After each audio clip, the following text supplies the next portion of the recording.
Joel KLATT, where are you? Welcome into the voice of college football on a Monday night, 6 o'clock Eastern time or 6:30 Eastern time. Hopefully most of you did not miss the end of our Miami show, and that's the reason why we're on our call-in show a little bit late. That was scheduled for 6 o'clock. We had Paul Scoop on the U in as a guest, along with the Wholesome One, unexpectedly, but the Wholesome One joined us to talk Miami football as well. So that live stream that started at 5 bled into this one. So hopefully, again, if you join us on the front page of the channel, you shouldn't miss a live stream or a call-in show. So hopefully everybody's filtering in right now. We got about 16 on the line, 17 on the line, and going up here at the Voice of College Football. So welcome on in. Leave your comments in the live chat. We will talk college football for the next. Well, that depends on you. Depends on the number of calls and comments that we get. We will be here talking college football. While I've got you all here, before we dive into the conversation, again, down at the bottom of the screen is the ticker that says Shop Amazon. So I already know that everybody shops on Amazon for the most part. I know that not every single individual does. So many people are going, hey, Mark, I don't shop on Amazon. Yeah, I know not everybody does. I rarely do myself. Because I just don't do a whole lot of purchasing. I'm just not that guy that buys stuff all the time. But we know that Amazon is the number one destination for purchasing in this country and around the world. So when you do so, please use the link that we provide. Why not benefit the channel and benefit our mission here? And as Ronan in particular has caught the vision, others have as well, of course. You know who you are, have caught the vision as we build this out as what we hope to be one day the best college football network there is. It's the same shopping experience. So please shop Amazon. And in just a second, I will get you the call-in number down at the bottom of the screen, 860-499-3332. And we'll let you know why I named tonight's show what I did. Joel KLATT, where are you? Okay. Also, keep in mind, we're on Patreon. We had a watch party on Saturday. Had you been part of that watch party, you would have had the unique and I'm sure amusing experience of me becoming frustrated with the cable people. I won't go through that story, but I was mighty frustrated with having to speak with ultimately 5 people at the cable company to order a service that they told me when I talked to the first person would take seconds before I would be watching the Big Ten Network, which, by the way, is on right now, but that it eventually took 90 minutes, not seconds, but 90 minutes. And so that was quite frustrating. So I appreciate everybody. If anyone who was in on our watch party on Saturday on Patreon can hear me right now and is looking at me in the eye, my apologies for being absent somewhat from the watch party. I was there. I was right there in front of all of you, but I was on the phone with the cable folks. So again, thank you for making the watch party what it was, what it is. We went live for at least 3 watch parties last college football season, so we intend on doing that more, especially on Thursday and Friday nights coming up, because on Saturday, the watch parties are difficult because I need to be scanning all the games all the time and producing analysis and live shows and post-game. But on Thursday and Friday nights, they're a whole lot of fun. So please join us on Patreon. It's 16 cents per day to join us on Patreon, and we're available there. Our voiceofcollegefootball.com site, please check it out. And I'm going to be very upfront with all of you. You're not going to see much different than what you can access here through all our team channels and, of course, the main channel. But we just built it about 6 weeks ago, so we've just launched, and we've got a lot of work to do. But it looks pretty slick. Check it out, voiceofcollegefootball.com. and it is going to explode. We are going to add to it throughout the summer. We've got a lot of ideas in mind. I would love to do a fantasy football league. I would love to do something with predictions. I would love to get all of you guys that like to do predictions involved in some kind of weekly contest of our predictions, and on and on and on and on and on and on. And I actually, last night, not that I don't have enough channels to keep track of, 23, I started another one. I thought every time I produce and post a video that has to do with college football history, it gets lost amidst all the other team reports and everything else that we post, all the historical videos that draw rave reviews. Thanks to you. The people that like that stuff really like it and enjoy when I post historical perspective. It gets lost, and it doesn't do nearly as well as it should, and doesn't do as well as it needs to for me to put the time into it. So I started a channel. As of last count, it had 0 subscribers. Of course, we want to get it to 1,000 quickly. The history of college football. College football history. I Googled and also did a YouTube search for a channel that was called The History of College Football or College Football History, either one, and I saw none. So I just wanted it to be, I didn't want to get clever. Maybe I will in the future. But for right now, I did not want to get clever. I just wanted it to be able to be found through the search engines. So I just named it College Football History. And I'm going to place all the historical videos there. Everything dealing with college football history, all my analysis of disputed national championships, which to date we've looked at 1983, 84, 90, 91, and 2000. Those for sure. And 96. 1983, 84, 90, 91, 96, and 2000 we've done. And also any of the rankings historically we're going to put there. So we hope that you would subscribe, get me to 1,000 there. All right. Before we get to the topic of the day, which is an odd one, I know, let's see what you guys have to say. Me 68 Music, I apologize. You were here at 6 o'clock sharp. The only reason we weren't here at 6 o'clock is because we were working hard and we were here at 6, but we were on another live stream. We were finishing up the Miami live stream. So sorry to keep you waiting, but we were here. So if you ever follow the link that I send for a particular show, especially if it's following another show and you don't see it, most likely I'm still on the other show. So, hey, Cheryl, thanks for joining us for the Miami show. Appreciate that. Yes, the Illini spring games tonight, and I'll be able to catch it here on the Big Ten Network. I canceled the Big Ten Network after college football season, thinking that I don't need to pay for that for 3 months, but because of what we do here, I need to be on top of all this. So I got the Illinois spring game all set up for 8 o'clock tonight.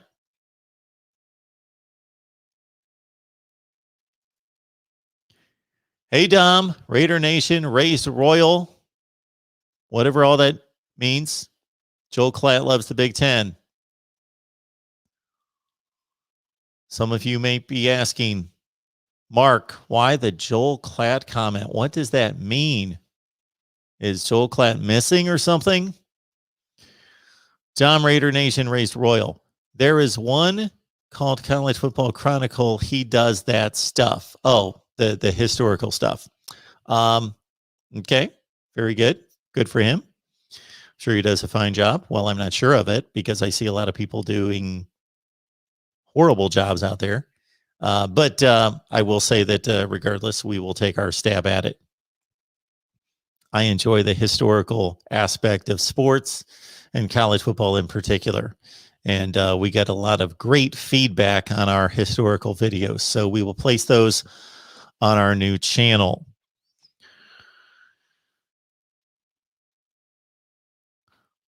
We've got Nate on the line. Good to see you, Nate the Great. The hopeful Wolverine fan. I thought you were depressed at one point. Now, hopeful Wolverine fan. One more time on the Amazon link. Check out the ticker down below. When you shop Amazon, just grab the link in the description section. Actually, even if you're not going to shop Amazon anytime soon, grab the link, put it somewhere where you'll remember it and have it for when you do jump on Amazon. And now I'll post after the description, after I get to the title. Let me get to the title here.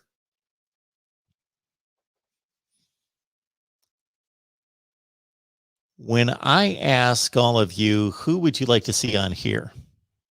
Now, of course, particular fan bases want to see particular writers that represent their teams.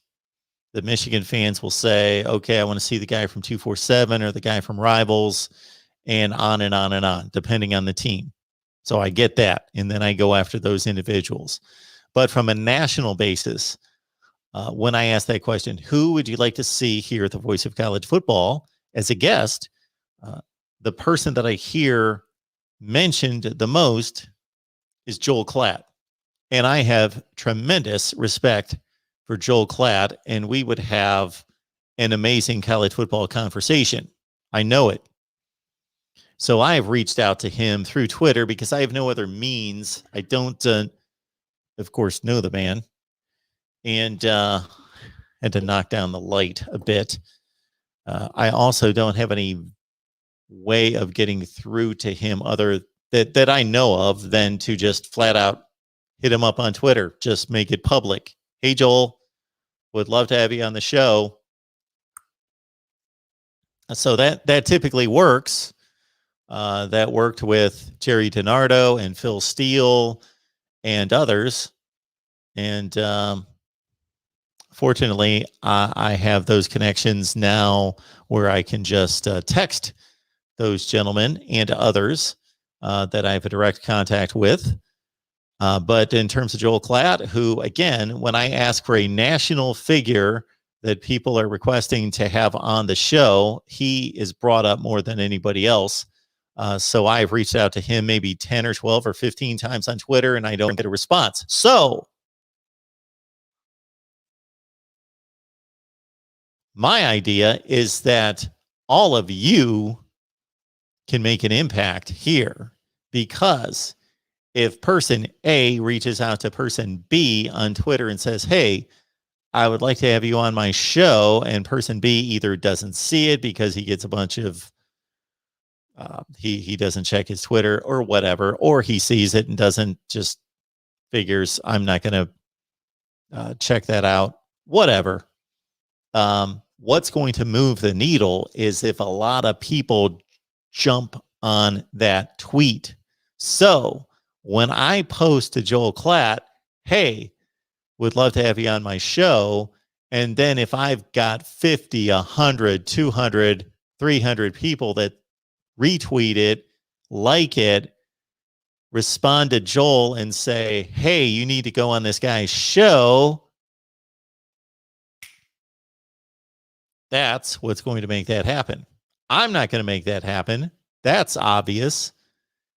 All of you are going to make that happen. So whether it's Joel KLATT or somebody else that you would like for me to have as a guest on this show that I've been unable to get, that's the key right there. I tweet it, you all retweet it, like it, and more than anything, comment. So earlier today, I sent Joel KLATT a tweet asking him to be on the show. So if you go to my Twitter and you like it, retweet it, but more than anything, you comment back, just do a comment back, and he's on it, I'm on it, so we'll both get it, and say, hey, Joel, would love to see you on the Voice of College Football. Bam. That's what's going to move him to hopefully get him on here. That's what it's going to take. Thus, my title, of tonight's show. Joel Klatt, where are you? Is he in Los Angeles? He's a Fox guy. They're stationed in Los Angeles. That doesn't mean he needs to live there. I don't know where he's originally from. He played at Colorado. So I don't know exactly where Joel Klatt is, but this is the day and age of the internet, so it doesn't matter where anybody is. You know. All right, let's check out what you guys have, and I will post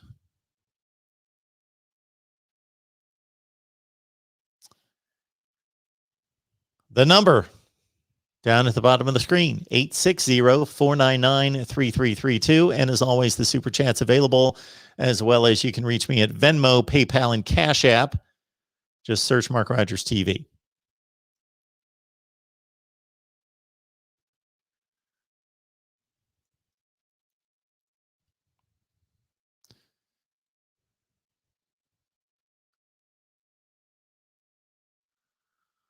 So Dom Raider Nation and Raised Royal wants to see Kirk Herbstreit. So the next time I do this, when I go after somebody who's big time, I tend to hate that term, but I just used it. When somebody is rather well known and they've got a lot of demands on their time, then what I'm going to do is I'm going to tell everybody out here, I'm going to collect all you guys up, and I'm going to say, today I'm sending out a tweet to Kirk Herbstreit, and I want all of you to like it, retweet it, and also comment back to Herbie to say, why don't you go on Mark's show? Would love to have you on Mark's show, whatever you want to say. And that is going to be the way to get those guys on this show. I was fortunate to get Phil Steele and Jerry DiNardo, and those would be the most, I would say, the most popular or most credentialed, accredited, along with Peter Burns, who, again, I know personally from the SEC network, and he's been on 15, 20 times, probably more than that. Dalton. Hey, Mark, I think RJ Young would be a good new host to have on your show to cover all of college football and works for Fox Sports now. Somebody had suggested RJ Young. This was probably a year ago when I didn't know who he was, and suggested RJ Young, and I went on his channel. And the thing with RJ Young is we have traded messages a number of times, but typically I'll say hi. He'll say, yeah, would love to do the show. Then I'll get back to him. And then about the third or fourth response in the conversation, he'll not respond. And then that kind of breaks down the attempt to get him on. All right.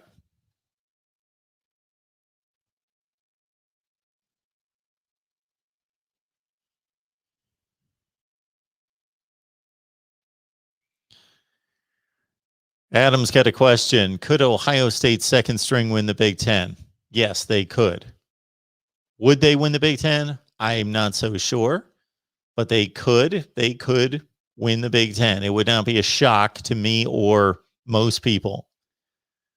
Yes, if you took away everybody, now you would have to give them enough third stringers, second and third stringers behind them to have a legitimate roster because of depth concerns. You couldn't just clear out 22 players on the roster and say, go play the Big Ten schedule. You'd have to give them, like, let's say 22 MAC level players or lower end Big Ten players to be backups to fill out the third and fourth string, let's say, and the special teams and so forth. But if you just said, yeah, we're going to take the top 22 from Ohio State and then go play the Big Ten schedule, I think that would be a intriguing case study.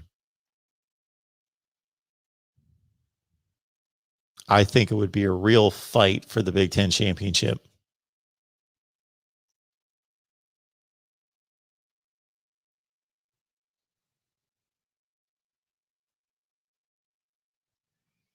James Scott. So for anybody that missed the beginning of the show, I named it that way because I reached out to Joel KLATT earlier today, and I've done that about 10 or 15 times through Twitter. I don't have any other way that I know of to reach out to him. And again, my suggestion to move the needle and to get that type of guest on here is to have all of you. I'm going to do this in the future. When I reach out to somebody like that, I'm going to say, I contacted Kirk Herbstreit or Joel KLATT or whomever it is. I reached out to them today on Twitter. So all of you are going to be the ones that are going to cause them to take notice, not me. You all are going to do that because you're going to retweet it and like it, and you're going to comment back to say, hey, Joel, hey, Kirk, whomever it is, you should be on Mark's show. That's what's going to wake them up. D-Rock Irish, good to see you as always. Thank you so much for the retweets on Twitter. D-Rock, I hope you're hearing me right now. I thank you so much for those retweets when I post all the content that we do. Today has been a recap on Oklahoma football. The spring game's coming up this Saturday in Norman, and keep in mind that this Friday at 2:30 Eastern time, we'll have Jason Ray from Last Word on College Football here live. We're going to do an Oklahoma spring game preview live Friday at 2:30 Eastern time. So that'll be fun. And then I'll just stay on and take calls. Let's see. We also posted Georgia and again, Oklahoma today. Spring reports from the Sooners and the Bulldogs, and also Alabama last night with Stephen M. Smith of Touchdown Alabama. So we're posting the videos constantly to keep you updated on college football.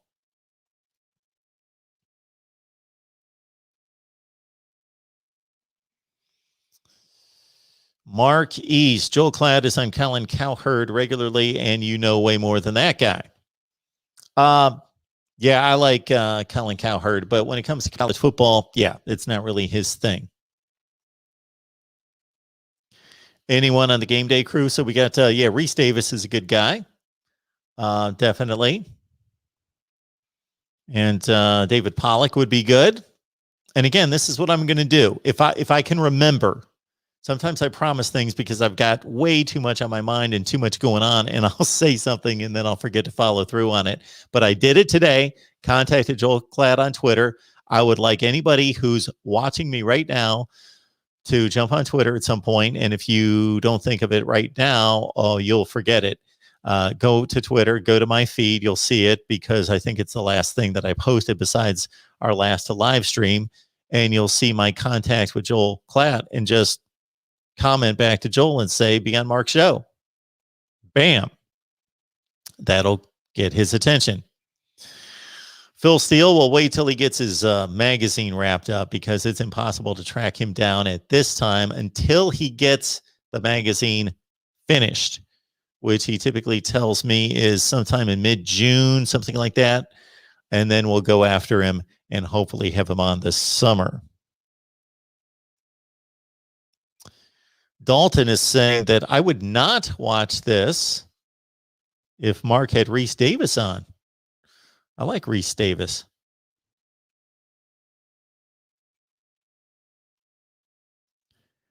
PR. Yeah, see, that's the thing, D-Rock Irish.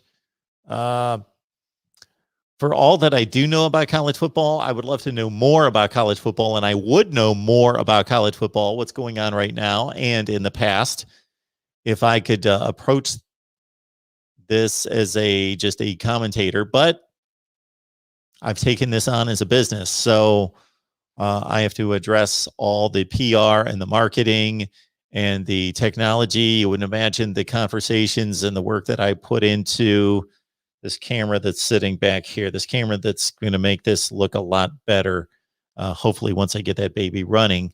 But I'm going to have to buy like 3 or 4 different cables for it to get that up and running. Just like the call-in show.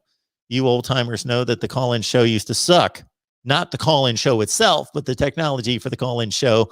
But thanks to our guy Bobby, and thanks to me just buying some new audio equipment and getting the call-in show to where we want it, it's where we want it. Speaking of which, I haven't checked if anybody's called, and I got to wake up my monitor here. So stand by.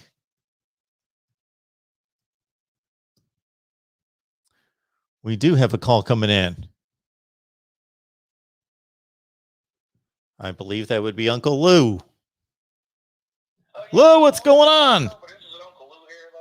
Yes, sir. What's up? Listen to me. I've been telling you this for a year. Uh-oh. For a year. Monitors. 2 monitors. 2 monitors? Especially now. Especially now. If you're using the call-in studio. Yeah, you got to get you a second. You got 2 monitors? Well, no. I just open up different windows. I'm sorry. I just didn't look over there. I've got you right here. My bad. Sorry to keep you waiting. Yeah. Listen, it will change your life, sir. 2 monitors. Another monitor. I just got this one. Yeah. Well, whatever the old one you had was, hook that one back up. And then you have 2. Man, great spring games this weekend. Was it not? You know who I want you to get on your show? Cause they would never come on my show. Besides Uncle Lou. But who else? But you might be able to get this person. I don't even know if you have a relationship with this person or not. I would love for you to have on Danny Cannell. I like Danny Cannell too. I like him. I like Joel KLATT. Yeah. Do you have a relationship with him? I don't know if you can get him on or not. I would like you to have Danny Cannell on, and I would like you to open up the phone lines so that I can call in and talk to Danny Cannell. So is there any way that can happen? Do you have an axe to grind with Danny Cannell? Is that why you're setting this up?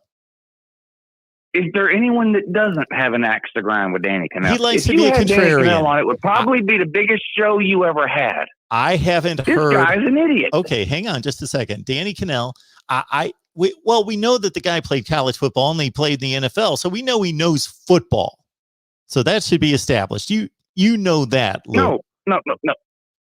Yes, he says. I don't know he knows football. He says things to jar people, and I haven't heard anything from Danny Cannell. Hang on just a second. I haven't heard anything out of his mouth in a long, long time since he left ESPN. I lost track of him. So I don't follow him on Twitter. I don't know anything of that. But yeah, even going back to his ESPN days, he says things to get people worked up. Yeah. And he's been a big detractor of the SEC in particular in the past. Yeah. Yeah. Yeah. And he's been proven wrong at every turn. He's the only person dumber than the other guy you mentioned a minute ago, Colin Cowherd, when it comes to college football. And the difference is I like Colin Cowherd. I don't like Danny Cannell. I like Colin Cowherd, but he's college football ignorant. I mean, do you remember in 2013 when Colin Cowherd said that Nick Saban would never beat Gus Malzahn again? Do you remember that? I don't specifically know that, but I know that Colin Cowherd, I remember it. Uncle Lou, it's like when I moved here to work for ESPN and I started listening to these New York radio stations, and it would drive me up the wall because they're talking about the Yankees and the NFL every day. And then all of a sudden it's near the end of November and suddenly they wake up a little bit to college football and they're experts. They think they're experts because all of a sudden it's like game 12 and they're like, oh, we're going to talk a little Ohio State, Michigan and Alabama, Auburn this week. And we think we're experts, and they're given Heisman votes and they don't know what the hell they're talking about. Right. I get it. And, Stephen A. Smith is another one. And I love Stephen A. Smith. I think he's entertaining. And I think, when he's talking about things he knows about, it's great. But they force him to talk college football every fall. And the guy's just an idiot when it comes to college. I mean, it's just clear that he doesn't care or know anything about college football. And Colin Cowherd's the same way. Danny Cannell, he doesn't have that excuse. Like you said, he played college football. He claims to know a lot about it, but the guy's, his potato level is through the roof. Danny Cannell. Everything that comes out, everything he types on Twitter is more potato than the thing he typed yesterday. I'm going to have to check that out. It's a remarkable streak. Well, somebody here recently. I don't see how he can keep one-upping himself. Well, Lou, I got something for you. Somebody in the last couple of days accused me of being a potato for rating Dan Mullen to be a better coach. Or higher in my coach's rankings at the time. Can you imagine that? Well, You're not necessarily a potato, but that was a potato take. Was that a potato take? That there I was had a potato no evidence. moment. There was no evidence to back that up. There was literally nothing to point to back that up. Nothing. Let me go to all. it. Let me go to Alabama. Who has better history, Alabama or Georgia? Alabama. Okay, that's like me saying Kirby Smart is better than Saban. Yeah, Saban's won a lot more. Saban's beat him head to head, but he's at Alabama. Well, I mean, that wouldn't make any sense. Let me take it to another conference. Let's understand this for a quick second. And I'm not comparing Florida, Georgia, because they have the same resources and ability to recruit players than Northwestern and Ohio State. But I have made the statement that I think Pat Fitzgerald is the best coach in the Big Ten. We do understand that he can't win as much as Ryan Day does at Ohio State. So it's not a fair comparison from that standpoint. So you're saying that and I like that guy from Northwestern, Pat Fitzgerald. He played there. He's been there forever. He's never leaving. We all know that. But you're saying that if Pat Fitzgerald was the coach of Ohio State for, let's say, the last 10 years, Ohio State would have a better record over the last 10 years than what they had under Urban Meyer and Ryan Day. Well, Urban Meyer lost the same number of games as Nick Saban in 9 years. It's kind of tough. Well, and Ryan Day's on better. the same. Ryan Day's on that same. Yes, Ryan Day's on that same pace. He loses one game a year on average, 1.5 a year, or whatever it is. Let's get back to Mullen. You're saying, okay, let's get back to Mullen. Here's the deal with Mullen. This is his last year at Florida. This is his last year there. Sorry, Florida fans, cry. Let me give you my take on Mullen, and I'll see if you have a little bit better understanding where I was at with Mullen. Okay. This was prior to the 2020 season, I believe, that I made that ranking in the SEC, and I think I placed Kirby at 4, Mullen at 3, behind Saban and Jimbo, if I remember correctly.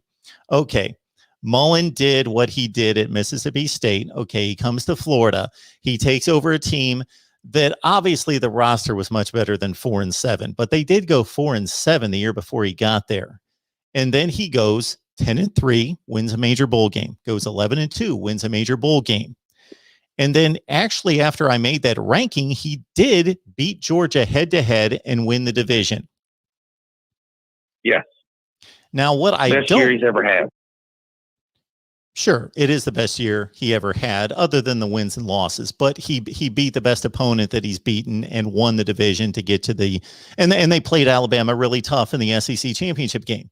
Now, I have yet to release my SEC coaches rankings for this year, but I'll give a bit of a disclaimer here that most likely I'm going to drop Mullen because of all the buffoonery and the things that I didn't like off the field that he did that is going to affect his program for the worse.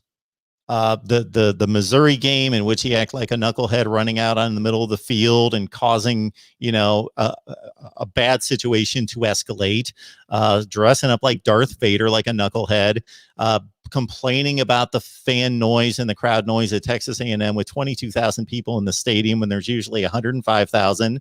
And then more than anything, the way he treated that bowl game and the excuses and treating that like a scrimmage and not trying to get his team up to at least give a decent effort against Oklahoma. I didn't like any of that. So I at least get to reevaluate these coaches every year when I give these rankings. Yeah, I mean, and that makes sense. There's no year-to-year ranking that's set in stone. I mean, clearly these things are fluid, just like a top 25 poll that was out last year isn't going to be the same as it is this year or whatever the case. But I still don't think there was any evidence prior to the 2020 season that Dan Mullen was a better coach than Kirby Smart. I just, averaging 8 wins a year at Mississippi State, I don't see how that makes somebody better than a guy who had, at the time, 3 straight division titles, an SEC title, a playoff appearance, a playoff win, and then at the time, 2 straight New Year's Six bowl appearances. I don't think there was any evidence before the 2020 season he was there. But anyway, that's why these are all opinions. And again, this is why we love college football, top 25 polls. Everything is subjective. Nothing is objective. That's what separates college football from the NFL. Or that's why we love college football. So, and I was just kidding when I called you potato. You're one I of my know favorite that. people. I'm good with that. And you're the smartest college football guy on YouTube. Period. I mean, you know more about college football. You forgot more about college football than most of us will ever know. I mean, that's just the facts. So I don't really think you're a potato, even though I do strongly think that particular take was of the potato variety. I knew that would. I wasn't even necessarily. I can put it. I wasn't even necessarily thinking of you, but I knew that would rattle some people. And I think I think we come from the same place when I'm going to say this. And correct me if we're not in the same place. Sometimes I'll give a take or a ranking or make a prediction, and people think that's kind of boring. You think what everybody else thinks, but if it's truly what I believe is going to happen, or is the truth, then you know what? It might be mainstream like everybody else. Is Nick Saban the best coach in college football? Yeah, I'm going to give that ranking. Is that boring? Yeah, I don't really have a better take than that. That's what it is. But then I'm also I'm also not afraid to say, you know what? 98% of the people think this out there, but you know what? I don't. I think this. And I don't do that just for clickbait. Whatever my opinion is, sometimes it's going to be really boring because it's going to be pretty much the status quo. And other times it's going to be way out there because for some reason I just believe something different. Yeah. And obviously it's better for what we do to have an opinion. It's better to have an opinion that upsets people than it is to have an opinion that draws no reaction at all. And you're the master at that. Like saying, like making a 10-minute video where you say, I think Alabama might be pretty good this year. Duh. I mean, not too many, that's not really groundbreaking news to anybody. I don't know who's going to disagree with that. I don't know who really would get mad at that. Sometimes you have to do the out of the box stuff. And as long as you have some reasons or stuff to back it up, like, hey, listen, Missouri's finishing second in the East this year. I mean, that's just a fact, right, Mark? Is it a fact? I'm going to remember this. I mean, it's just happening. I mean, I think everyone knows that Missouri's finishing second in the East this coming year. I mean, they're clearly the second best team. The argument over is who's third. Is it Florida? Is it Kentucky? I don't know. I do think their coach is the most Georgia interesting name in the SEC. Eli Drinkwitz. Yes. What do you think about him? I actually was just looking at that today because I'm going to come out with my coaches' rankings in the SEC, and that guy elevated from offensive coordinator 1 year at NC State to head coach at App State 1 year. Boom, 12-1. Boom, he's at Missouri the next year. It's pretty ascending pretty quickly. Yeah, and meanwhile, Tennessee's still struggling. Let me ask you this.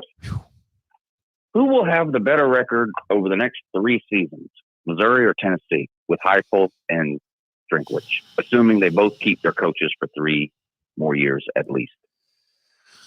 Incredibly, Tennessee, if Josh Heupel's anything like his predecessors, is going to recruit in the top 15 in the nation, and Missouri's going to be in the 50s, and Missouri's still going to be better. Yeah. Missouri is 5-6 against Florida since joining the SEC. It's not bad. No, it's not bad at all. And they've got more SEC with a better record than that is Georgia. And more division championships than Florida. Well, no, maybe not. Okay. No, they did. McElwain won. McElwain won those. 4. Yeah. Yeah. Of course, Georgia's 10-1 against them. But that's neither here nor there for the purposes of this conversation. Remember when Missouri joined the SEC and said it was old man football? Hasn't worked out too well. Hasn't worked out too well for them. Hey, what about? Almost made a video on this earlier. What about this quarterback from Michigan transferring to Tennessee? Oh, did this happen today? Did I miss something? Yeah, this happened today. What's the guy's name? Milton? What's his name? What's the one that left a few months ago, Joe Milton, going to Tennessee. Yeah, he's at Tennessee now. Well, he's not. Yeah, what do you think about that? He's a typical Josh Heupel QB, ain't he? Well, he's not very good. Oh, well, that's great news, ain't it? The Tennessee man is happy as hell, though. Did you know they have 25 players in the portal, Mark? Oh, it's crazy. Tennessee. It's crazy. Yeah. And That's Oklahoma insane. nabbed a couple of good Think ones. about it. In an average year, you lose 20 players to graduation and let's say a couple of juniors to the NFL. All right. You start out with an 83 or 85 scholars. You lose 20 to graduation or the NFL. That's 65. Now you're losing 25 to the portal. What's 65 minus 25? 40. 40. Now, how many can you sign in a recruiting class? About 25. That puts Tennessee at about 65 scholars for next year. 70 maybe if they sign some transfers. Man, they're in the toilet. Of course, they've been circling the bowl for a while. You think it'll flush anytime soon? Well, my question to you would be Tennessee or South Carolina, who's in worse shape? I think it's Tennessee right now because we don't know what's coming down the pipe or not in terms of NCAA sanctions. Yeah. Now, can you think of at least South Carolina doesn't have that hanging over their head. Uncle Lou, can you think of a program that has underachieved in its history more so than South Carolina?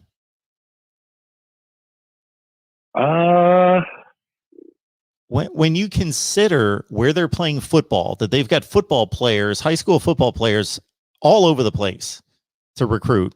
They've got a rabid fan base. Well, not in South Carolina.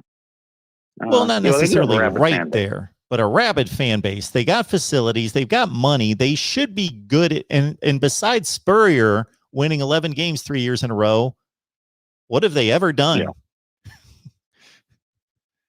Well, yeah, in the SEC, nothing. Now, they do have more ACC titles than Miami. I mean, we can't forget about that. They did win the ACC in 1969. That was their last conference title.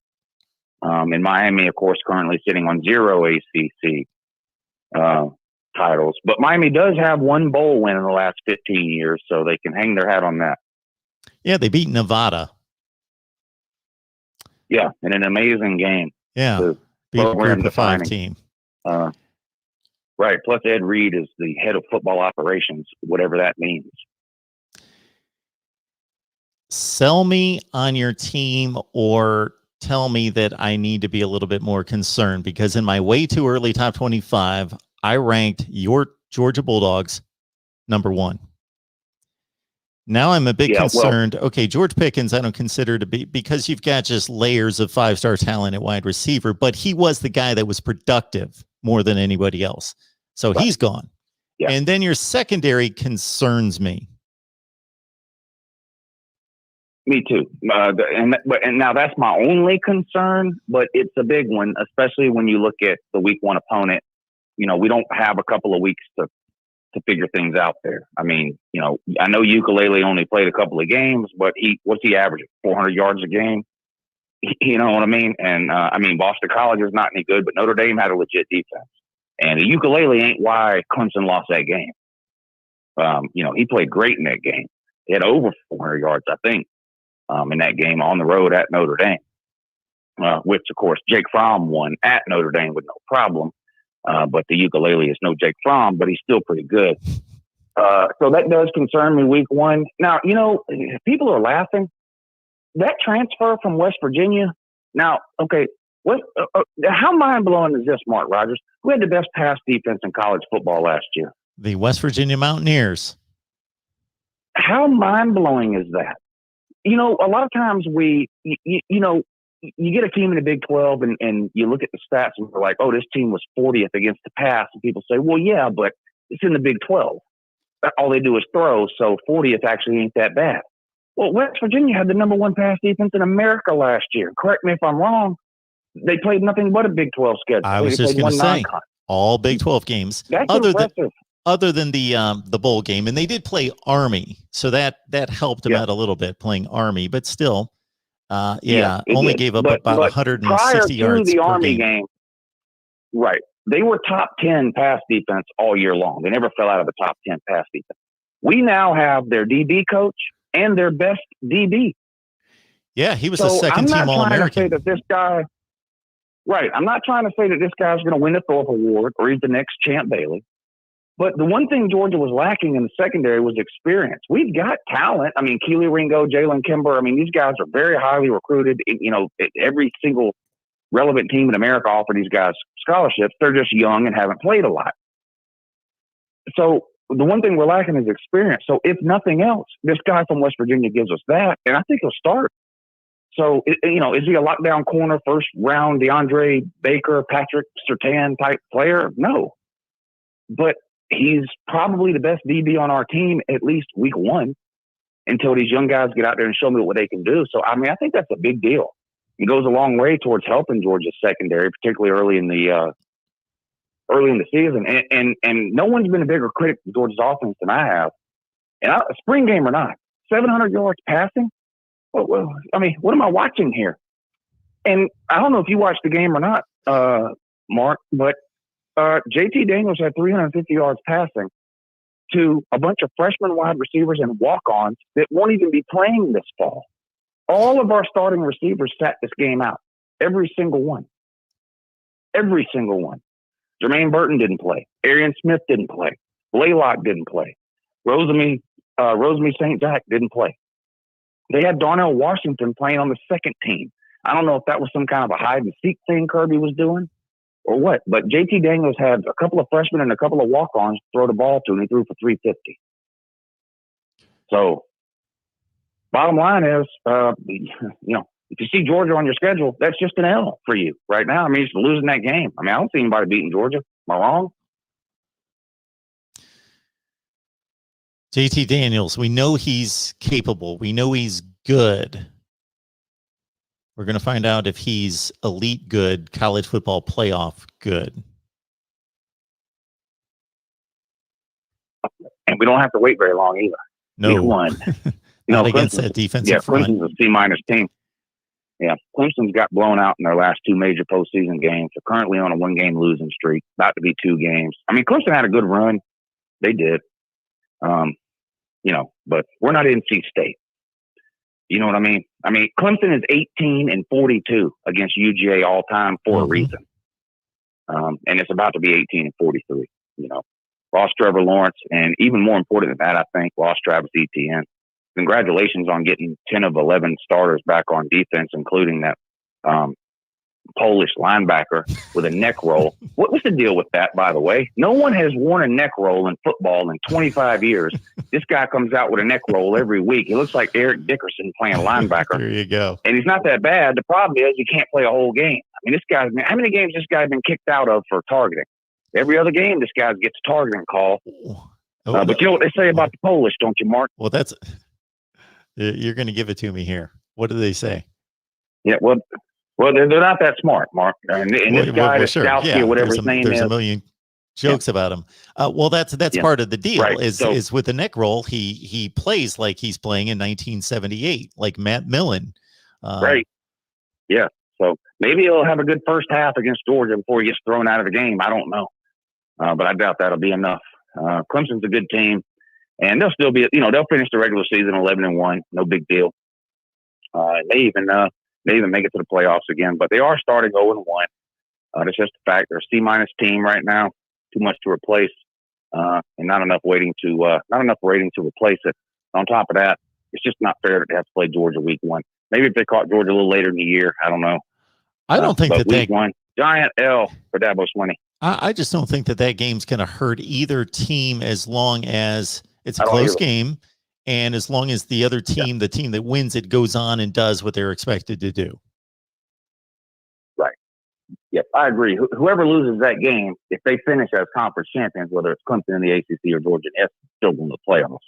Either way, it'll just be a demoralizing way for Clemson to start the season. That's all. Because then they'll be sitting on a 2-game losing streak. I'll be on YouTube every day making jokes. I mean, they don't want that, but it's coming anyway. So. Anyway, work on Danny Cannell for me, Mark. And remember, when you get him on, open up the phone line. I would love to call in and educate Danny Cannell. Nothing would make me happier. Love you, Mark. I love your show. Keep up the good work and have a good morning. Appreciate it, Uncle Lou.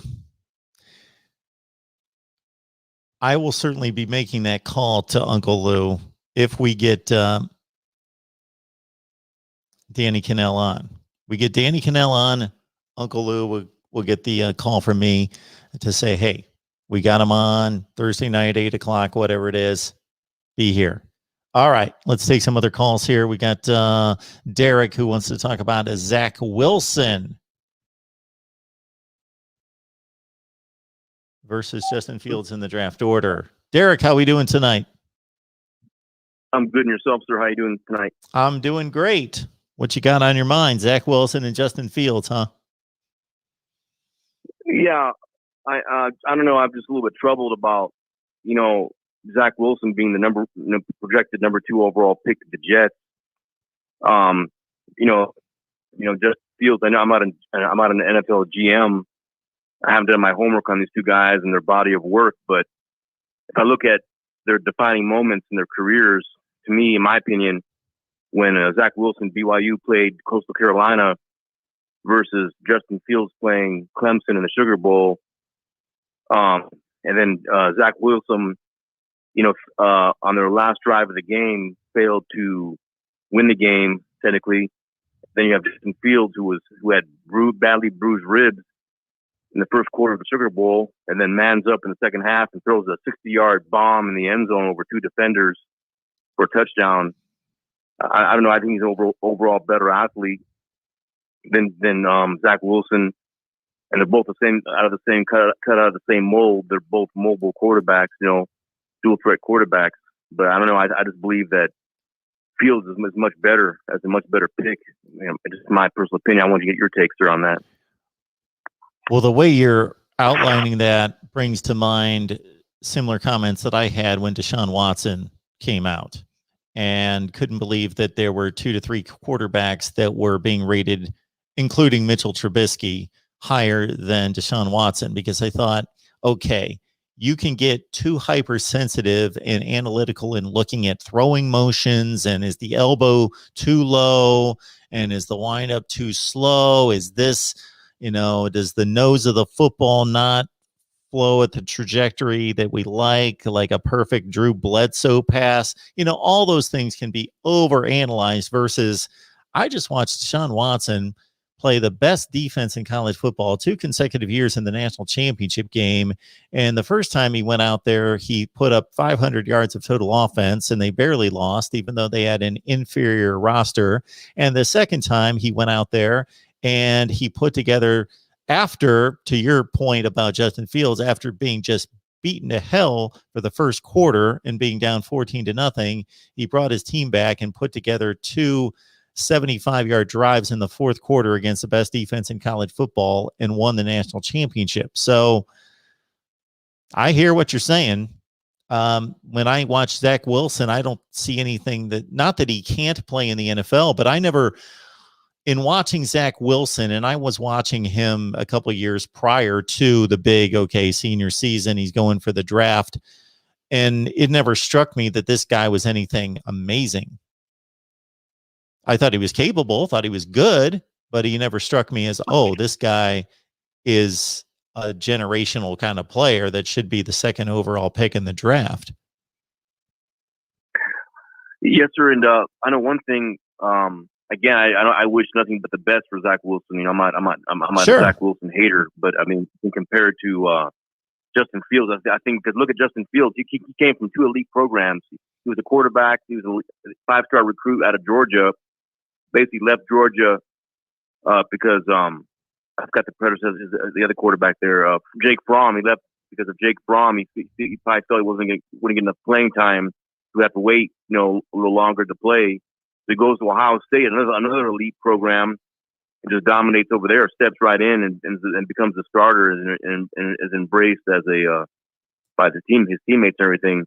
But what I found interesting was over the weekend. I don't know if you caught that episode of Kirk Herbstreit's QB21. We had Trevor Lawrence on, and Trevor Lawrence discussed the pro day. Like if you make this ridiculous throw on your pro day, it opens up all this attention drawn to yourself. And then Zach Wilson I think he had on Twitter his throw he made on his pro day where he basically did like a backyard football throw and amazed people. But I don't see how that translates into the NFL. Like all of a sudden that makes you a great number 2 overall pick. I really don't understand that.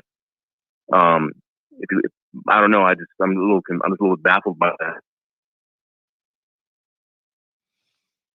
I think when we look at NFL quarterbacks, Sure, there are some that have higher ceilings than others and more just God-given talent. There's a separation amongst a number of quarterbacks, but those guys that have elevated their game to consistently be top-level quarterbacks in the NFL year after year after year after year aren't necessarily the guys that have the talent that separates them. We see that all over the place. Does Drew Brees have more talent than anybody else in the NFL? No, but he's got more passing records than anyone. He was just so accurate coming out of college. He was the most accurate college quarterback I've ever seen in my life. It was just uncanny how he would put the ball exactly where he needed to, and then carry that into the NFL. Yes, the talent and the throwing and all those things is the first thing that needs to be evaluated. But when we're separating these guys at this level, that's almost a given to a certain extent. And yeah, can one guy make a ridiculous throw that another guy can't make? And how many times is that going to come up in his career? And maybe because of that, he makes a lot of stupid decisions, possibly like Brett Favre did, even though I'm not going to disparage Brett Favre's career. Anybody would want to have it. But he did throw more interceptions than, I don't want to state this incorrectly, I think he does have more than anybody in history. For a reason. He fell in love with his arm too much and didn't study the playbook enough. Well, the other thing too is I kind of compare Zach Wilson to Johnny Manziel, and even Robert Griffin III. They trust their legs more than staying in the pocket and being patient in the pocket. And then when they try to run around, they get hammered. That's how I kind of view Zach Wilson as a guy that's going to try to run around in the NFL and think he can make plays with his feet and then throw it around, but it won't translate. That's just my personal opinion, but yeah, that's how I kind of view it.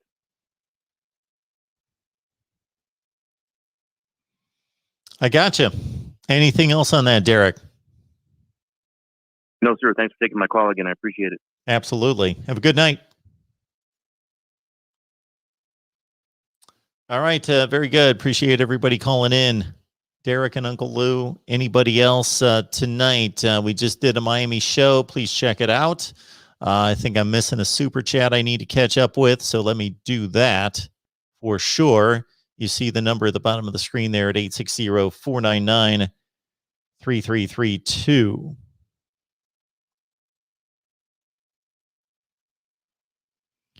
George is in the chat.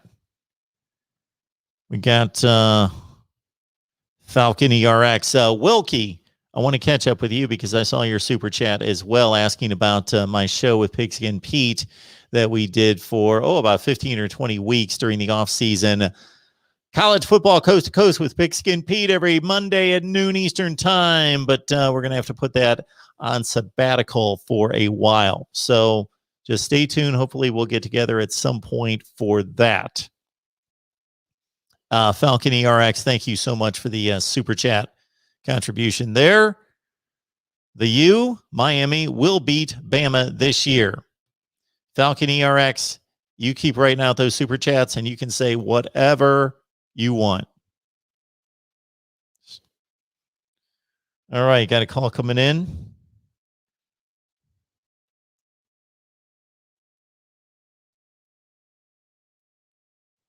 And don't know who this is coming in from and don't know what they want to talk about, but hopefully it's about college football. Who's on the line? Hey, it's McD Sports 4. How are you doing? McD, what's going on? I'm doing good. I don't know why the voice reader never picks up my name, but that's okay. But I want to talk about a few things with you, Mark. First thing I want to talk about is the FBI and how they have to, I think the whole FBI thing is dumb anyway. But if you told me that Mississippi State would have been in the top 10, like at number 8 in the FBI before it came out, I would have thought that you were crazy. So I can't believe I'm number 8. To me, there's no argument defending that. Personally, I think they're struggling to get to a bowl game this year, honestly. Yeah. So we know that Mike Leach wins. He went to Washington State. He took over a program that was winning 2 or 3 games per year, going back to going to the Rose Bowl in 2003, and they'd been awful. It did take him a couple of years to get started. Then once he did, he had a shot at the Rose Bowl a number of times. He never pulled through, but his best season was 11-2 at Washington State. But he basically made Washington State an 8 or 9 win team and a winner. He did the same thing at Texas Tech. He elevated the program. By the time he left, I think this is an incredible statistic that Mike Leach finished in the top 25 at Texas Tech 5 of his last 6 years. Now, nobody out there is thinking of Texas Tech as a top 25 kind of program. So I'm going to give Mike Leach some trust that he's going to do good things at Mississippi State. What we saw last season was they came out of the chute. They had the record-setting game against LSU with KJ Costello.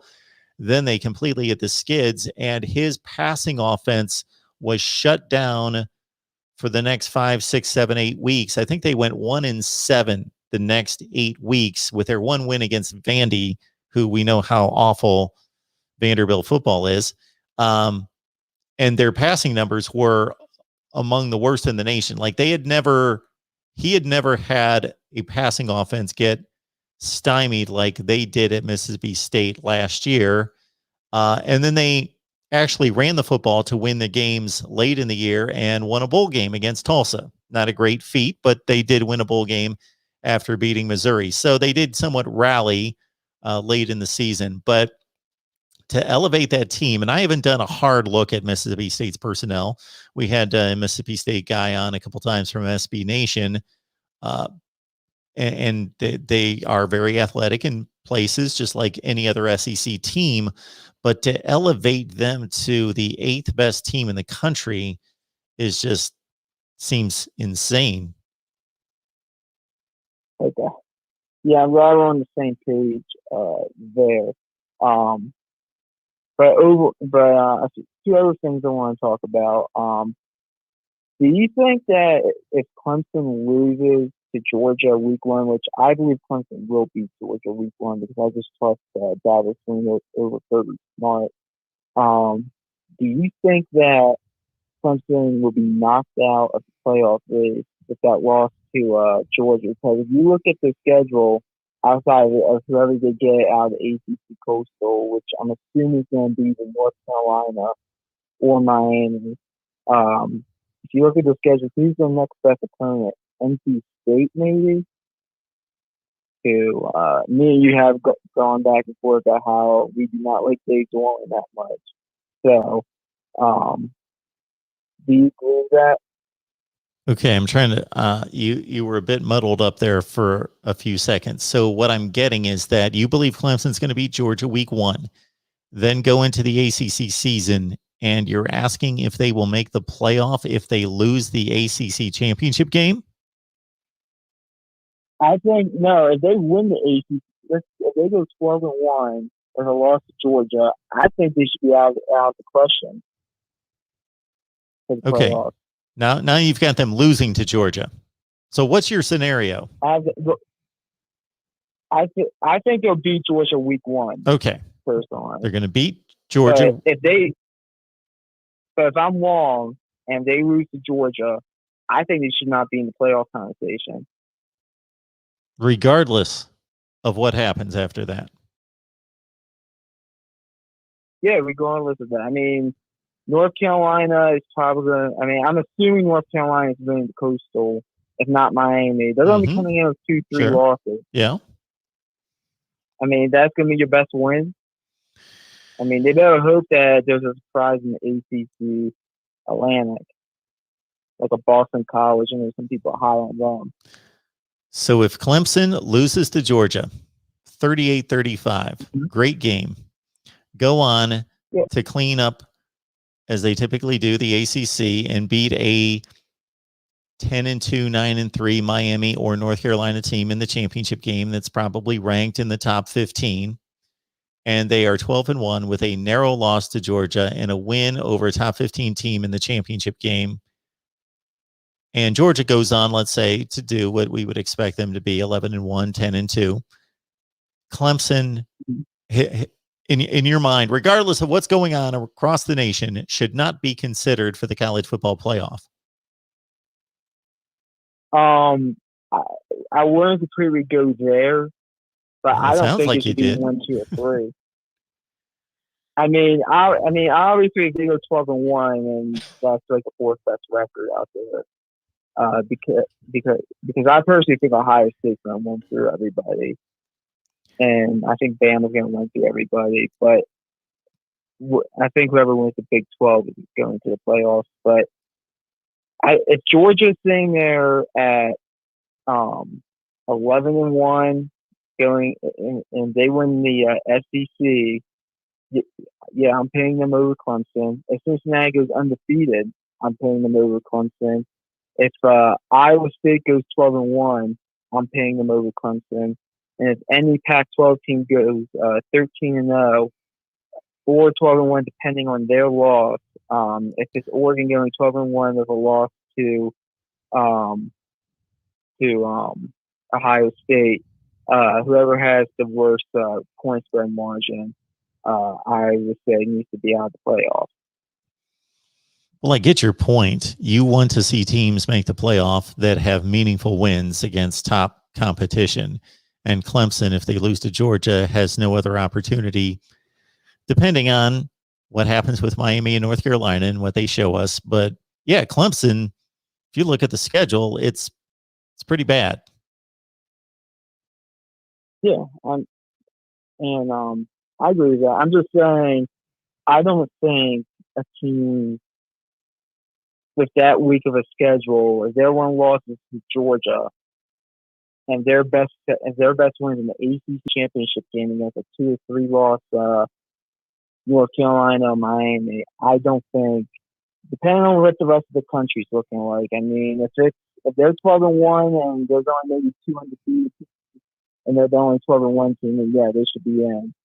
But I personally would put an undefeated Cincinnati and an undefeated Pac-12 team over Clemson if they're 12-1.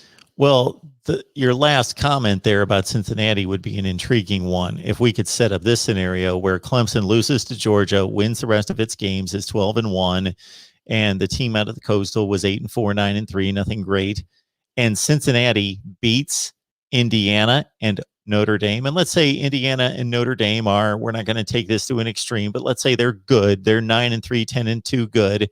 And Cincinnati wins what's the best group of 5 conference, beats some good teams, SMU, Tulsa, UCF, Memphis in the process. It could be easily argued that Cincinnati, well, they'll definitely have better wins than Clemson in Notre Dame and Indiana and Memphis and some others, but they'll also probably have a better overall schedule. Yeah, I'll say this right now: if we get that scenario and they pick Clemson over undefeated Cincinnati, I can guarantee you they're going to put all the expansion starting in 2022. Hey, McD, we're kind of losing you. Don't think that anyone's getting some of your last comments there. So I'm going to let you go for tonight. I appreciate the call. Okay. I understand. Have a good one. You too.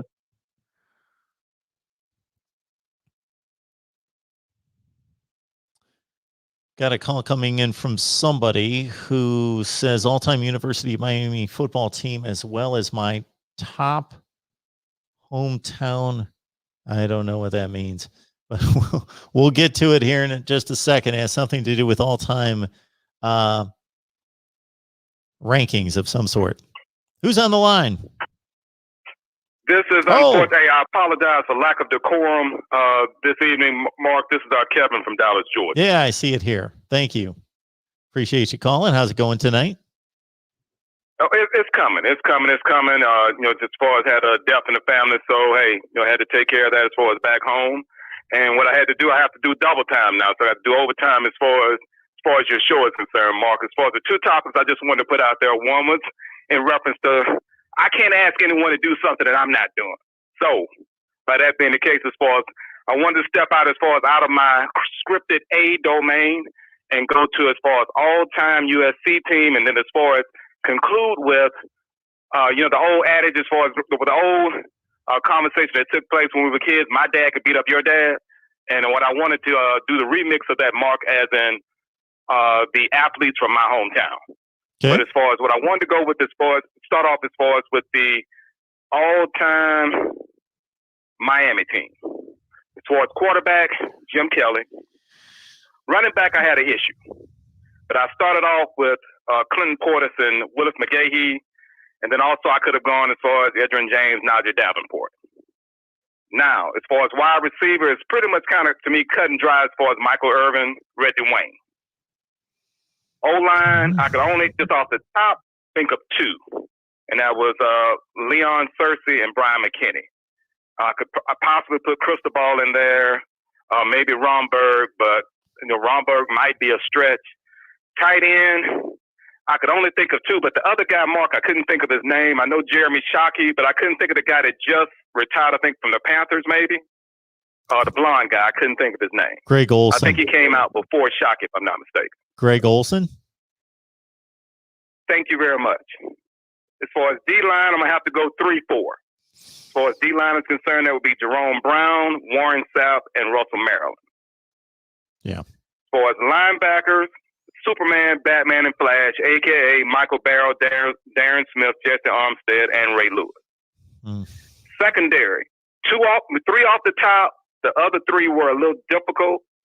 As far as Sean Taylor, Ed Reed, and Benny Blades. The four that I was just I didn't know what direction to go in were Antrell Rowe, Philip Buchanan, Mike Rump, and Ryan McNeil. So I didn't know which one of those four to choose for that last spot. Well, I'm not finding a whole lot wrong with that. I'm not having any names really come across my mind that I think are obvious misses. We'll leave that up to our Miami contingent in the live chat. And if any names come to mind, which typically do, I'll throw them out there. But you've got it covered pretty well. Offensive line, we don't want to shortchange the offensive line. And you mentioned McKinney and whom? Searcy. You got Brett Romberg. He was a top flight offensive lineman for Miami. Those guys are obviously tough to remember. Would you put Cristobal in that mix, Mark? I don't believe so. Okay. Because I just couldn't find those last two spots. That's why I was having issues as far as the O-line. Yeah, I am too. I got to admit that. Nobody's coming to mind, although there's got to be over the course of the last 40 years, if you go to the beginning of the dynasty, they would have had an offensive lineman probably on average drafted every other year. So there's got to be 20 that played in the NFL. Well, there's going to be more than 20 that played in the NFL. So I'm sure I got Miami fans yelling at me right now, and I'll kick myself when I do some kind of search to look up Miami offensive linemen over the last 20 to 40 years, because there's going to be tons of guys that I just am not thinking of right this second that I know.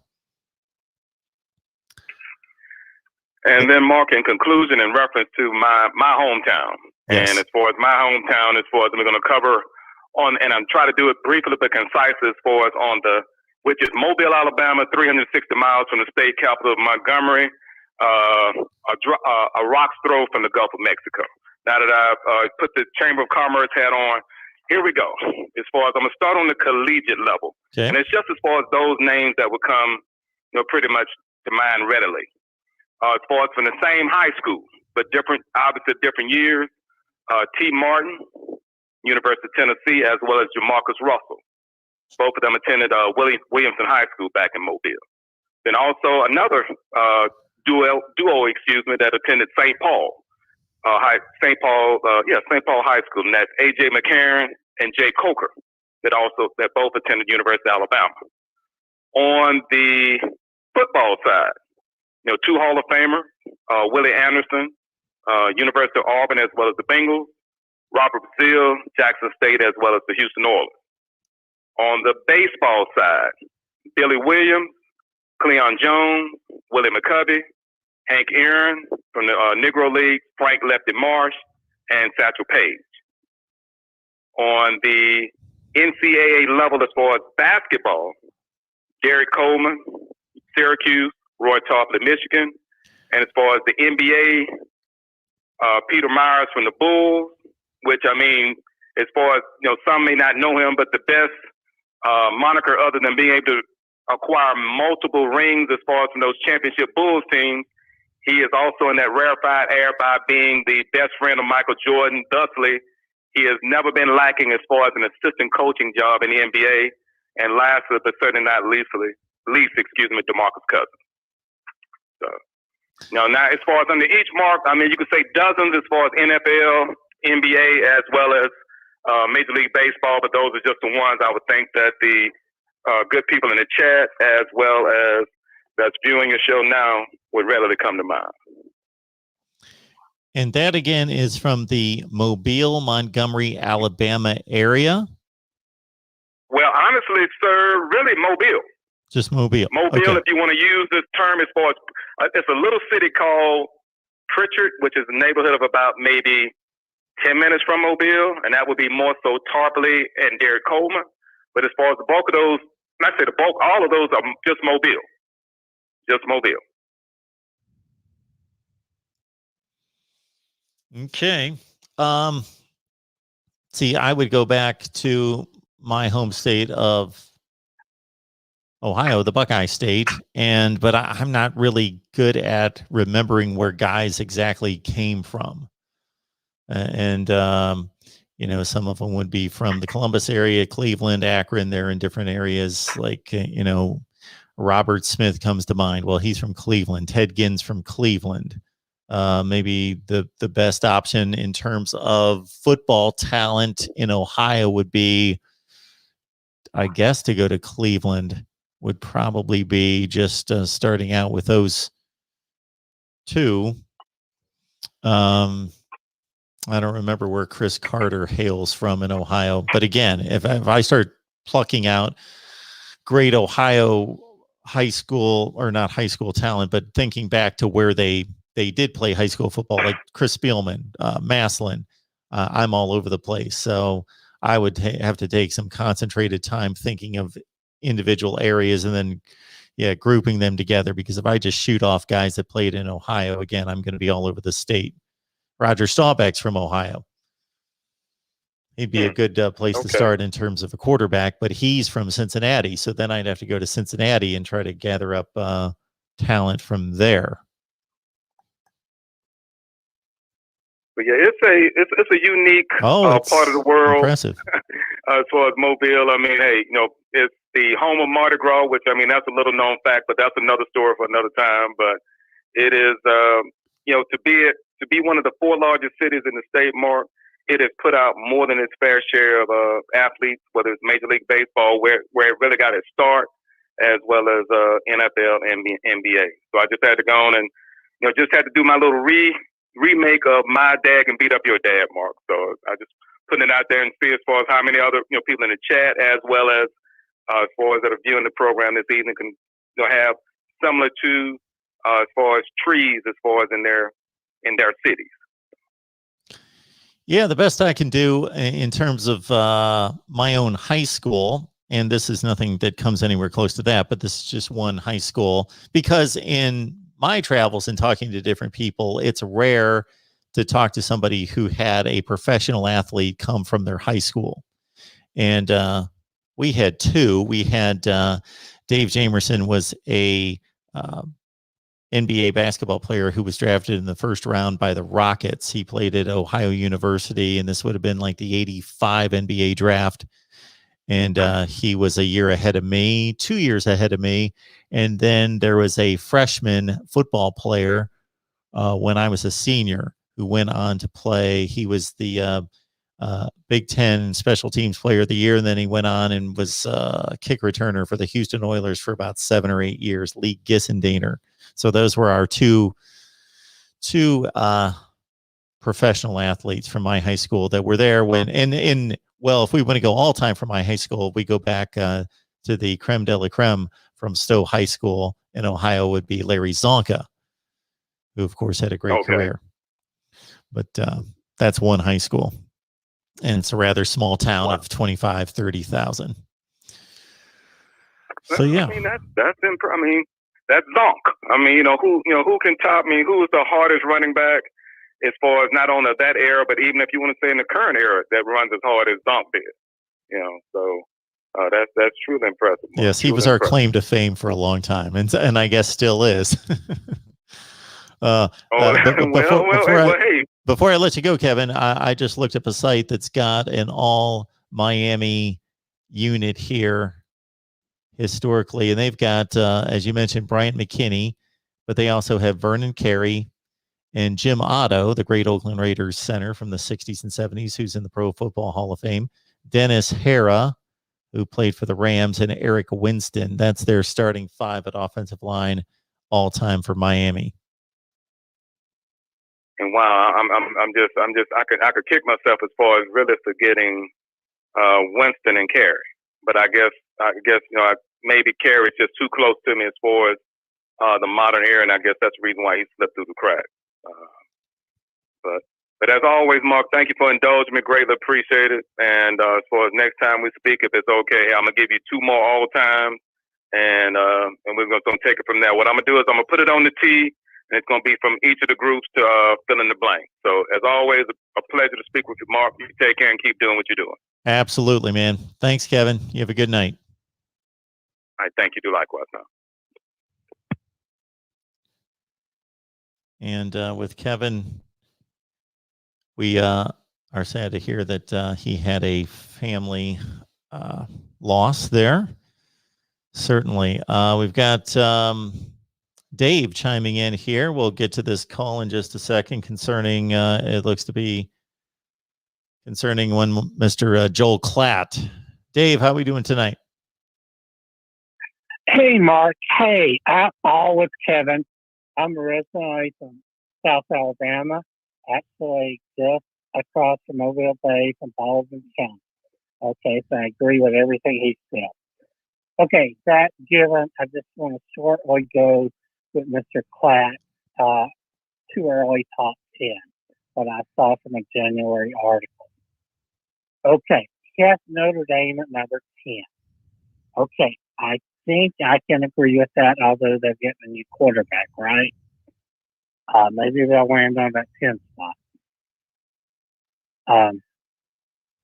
Then Mr. KLATT has North Carolina at number 9.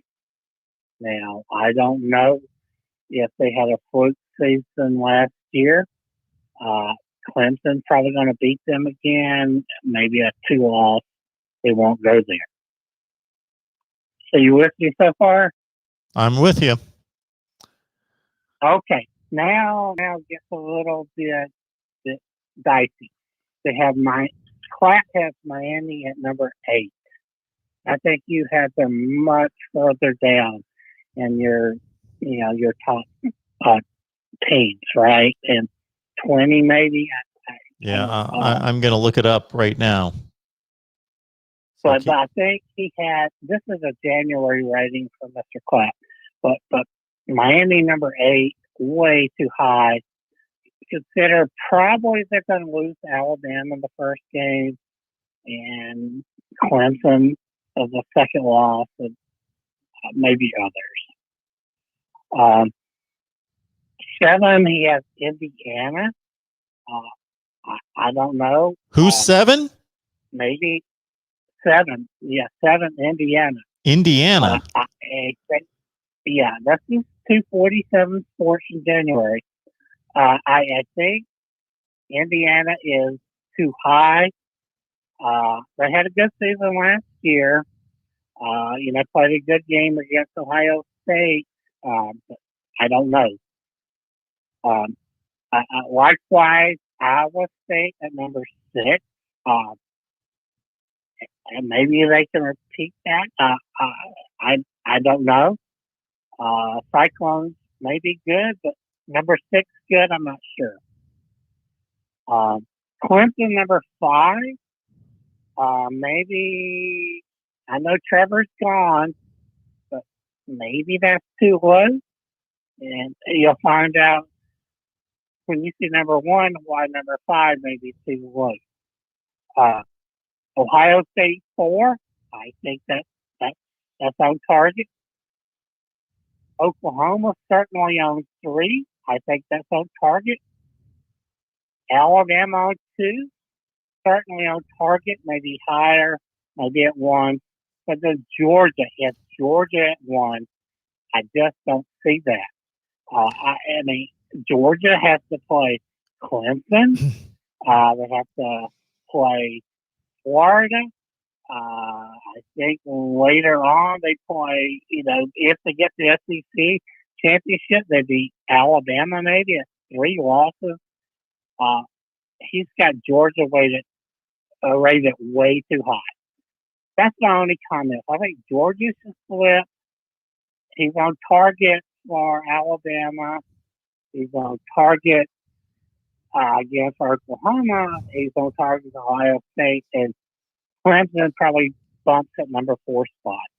I'm just going off this article from January of this year.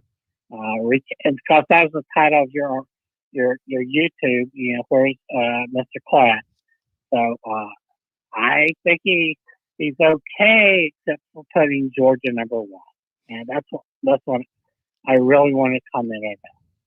Well, I just pulled up my way too early top 25, but I want to make a condition on this for people to understand. I am not predicting this to be the final top 10 or the final top 25.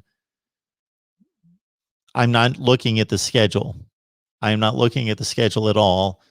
At least once I make predictions, then of course I'm going to look at the schedule because the schedule has a lot of bearing on what the final record's going to be. A team might be the 5th best team in the country, but if they play a brutal schedule, they might finish 13th in the country, and vice versa. There might be a team that's only the 20th best team in the country, but if they play an easy schedule, they might finish in the top 10. So again, consider this, that I did not take schedule into consideration. These are who I believe to be the 10 best teams in the country going into this season. And again, I selected this sometime, let's say in February. I've got USC at 10. I have to go through the video here. I've got USC at 10. I've got North Carolina at 9. No, I'm sorry. I've got Notre Dame at 9, North Carolina at 8, Iowa State 7, Texas A&M 6, Ohio State at 5, Oklahoma 4, Clemson 3, Alabama 2, Georgia number 1.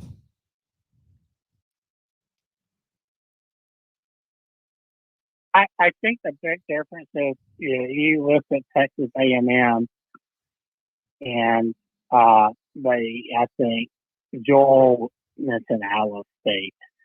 But what's your reasoning for putting Georgia 1? I mean, with that first game against Clemson, if they win it, okay, with Mr. Young at quarterback, I can see that. But man, they got a tough schedule. I mean, going to Florida and then in Florida, and then playing the West champion. I just don't see them resting at number 1. Okay, here's my rationale. Now let's understand. Number 1, when you bring up this Clemson game, my rankings had nothing to do with schedules. So let's understand that. I'm not looking at schedules. I will when I make predictions. Those aren't predictions. That's me stating I believe these are the 25 best teams in college football, 1 through 25. I'm not looking at schedules. I'm just looking at talent on the roster.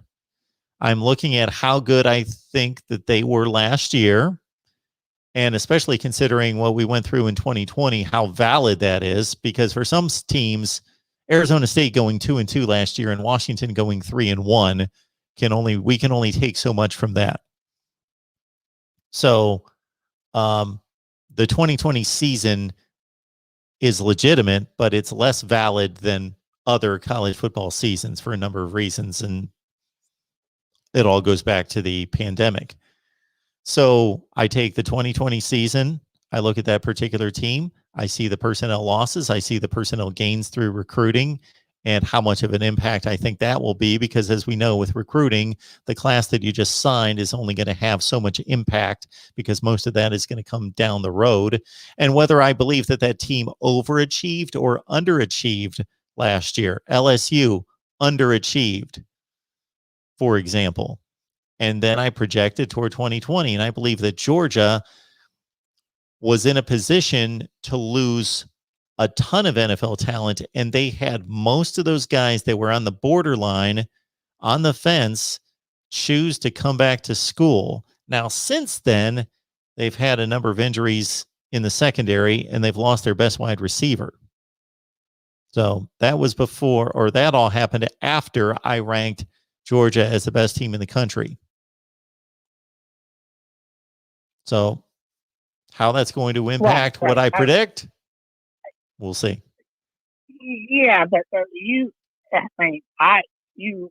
to be, a real gambler to put Georgia at 1.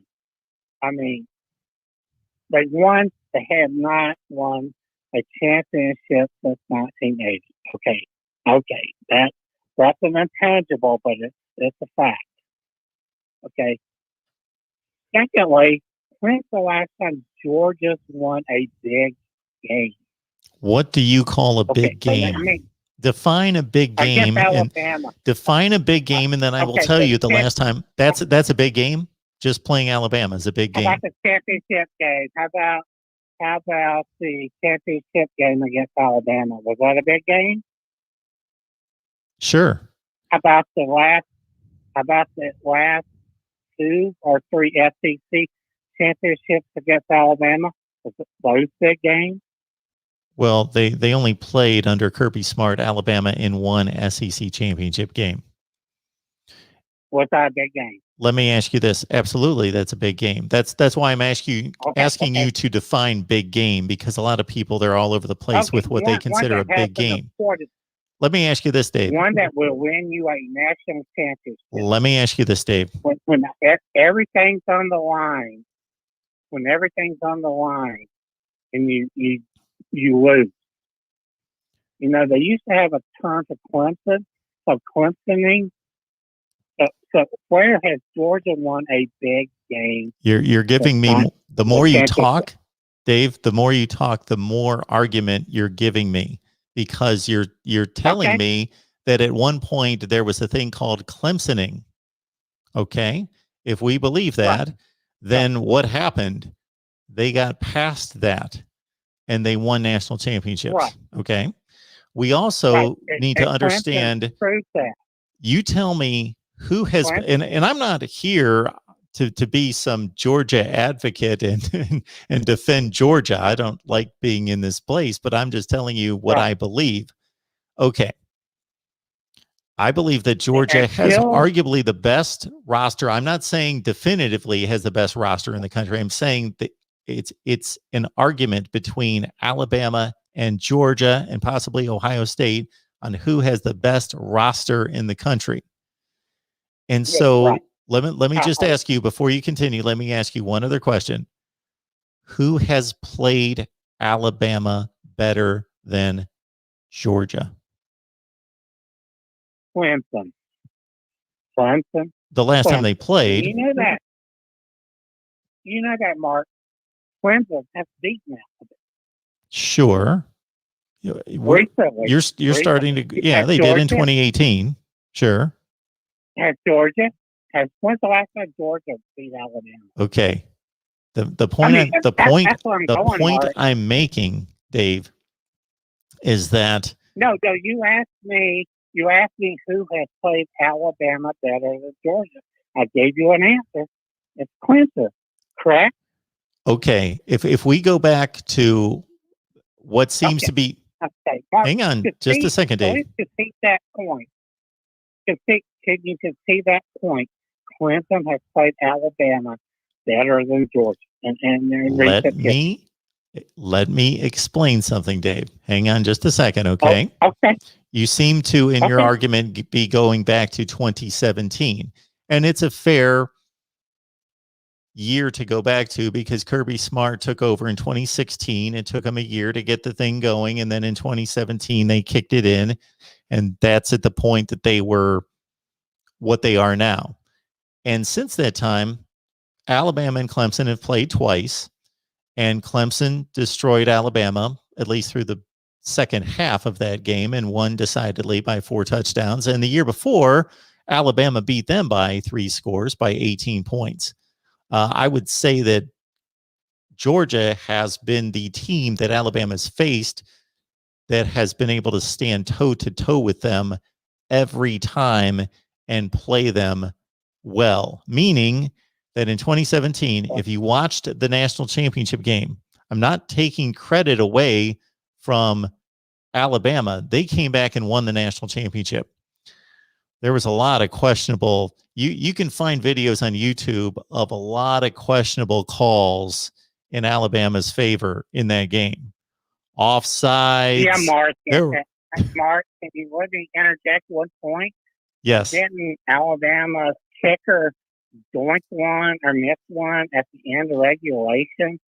Okay, Alabama could have won that game, walk off the field, and Tua never has the second and 26 touchdown. That's part of the game, though. That's part of the game. How good you can kick the ball. But the part of the game is Alabama won the trophy. Yes, they won the trophy. I'm not taking that away from Alabama. I am stating that if you evaluate football, you shouldn't. Okay. You shouldn't. There's a different. All that matters in the end is that there's a winner and a loser. But we're evaluating how good teams are, right? And there's a difference between Georgia losing by, I can't even get my fingers close enough together to make my point, losing that close to Alabama. There's a difference between the evaluation of those two teams versus watching LSU put up 63 points and 49 in the first half against Oklahoma and saying these two teams don't even belong on the same field. There's a complete difference in evaluating those two games, right? Mark, is that correct? You asked me the question, who has played Alabama better? You have to give it to Clemson because Clemson beat Alabama. Okay? And they also got Georgia hasn't beat Alabama. I searched the internet, but it's been years since Georgia has beat Alabama. Okay, but that's past. But you asked me who has played, not play, can play, played Alabama better. It's Clemson. Clemson's beat. I could make the argument for Ole Miss. Ole Miss beat Alabama, 2 or 3 times too. But Georgia has. All right. We're not talking about history. We're not talking about history. Those Ole Miss games against Alabama are irrelevant to the conversation that we're having now. The conversation we're having now is about where the programs stand right now. Right, but the first game they play North Carolina. They play Georgia and Clemson. Okay, that's going to be the big game, right? Mm-hmm. And that's going to tell a lot. And if Georgia loses that game, where do they go from there? They probably lose to Florida down the line. Wow, you're making you're coming to a lot of conclusions. You've already have Georgia losing to Clemson, which certainly could happen. Then you have them losing to Florida. Like I said, Mark, listen to me, Mark. I said, if Okay. If they lose to Clemson, okay. If they lose to Clemson, then they have to play Florida. Then they have to down the line, they can win the rest of the games and beat Florida. Still got that one loss. Then they play an SEC championship game against Alabama, Texas A&M, LSU, Auburn. Maybe either of those teams can beat Georgia. So I don't know how they end up at number one. Okay, who's your number one team, Dave? Now, if you take Clemson out of the equation, maybe they get by that game. Maybe. Okay, but that's a hard one to rank. But you agree with KLATT, so maybe that's where I am. I have no idea who I don't agree with anyone. I just make my rankings. I don't look at anybody else's rankings because I don't want to be influenced. So I had no idea what he selected. Let me ask you this, Dave. Who is your number one team? I'm torn between Oklahoma and Alabama. Oklahoma. I follow Alabama. I mean, I graduated from Alabama. I'm a 555 fan. But sometimes in my bias, I kind of throw out the windows, and I know there's maybe a better team out there. Maybe Oklahoma. Oklahoma is, everybody's talking about that. Dave, let me get this straight. You are going to put yourself in the position to have to defend Oklahoma being the number one team in the country. And you're giving me Georgia? Really? Over the way that those two teams have performed against elite competition? Really? Are you discounting Spencer Rattler? Are you discounting Rattler leading Oklahoma? I don't know. I'm not saying that Oklahoma won't win the national championship this year, but you just went on for the last 15 minutes telling me that I have no business ranking Georgia number one, and you're considering ranking Oklahoma number one? Right. Oklahoma doesn't play Clemson. You're talking about a team that has not shown. What? Mark, Dave, you're not. Let me state one other thing. Then you can say whatever you want. Let me just remind you of one other thing, Dave. Let me remind you of one other thing. Every time you've attacked my rankings, I have reminded you I did not take the schedule into consideration. I was simply ranking the teams based on the talent on the roster. I was not taking the schedule into consideration. So whether Oklahoma plays Clemson or not, or Georgia plays Clemson, I'm not ranking them based on that. I will do that later when I make predictions. I mean, when you just make that's where we're misconnecting.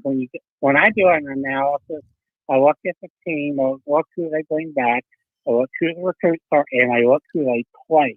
If you don't look who they play, how can you make a good rank? I'm not making a prediction. My ranking is not a prediction. I will make predictions later. I'm not making predictions in February for games in November. I'm not doing that. I am giving you a ranking. Got it. Okay? Got it. It's not a prediction. So I think an ingredient you have to consider is the schedule. No, I am not ranking teams based on a schedule. Why? It's not a prediction. And other people do it different ways. And I'm not saying that they're wrong. I'm saying that some people make a ranking based on, here's my top 25 teams in the country. Well, I got to look at the schedule. I don't do it like that.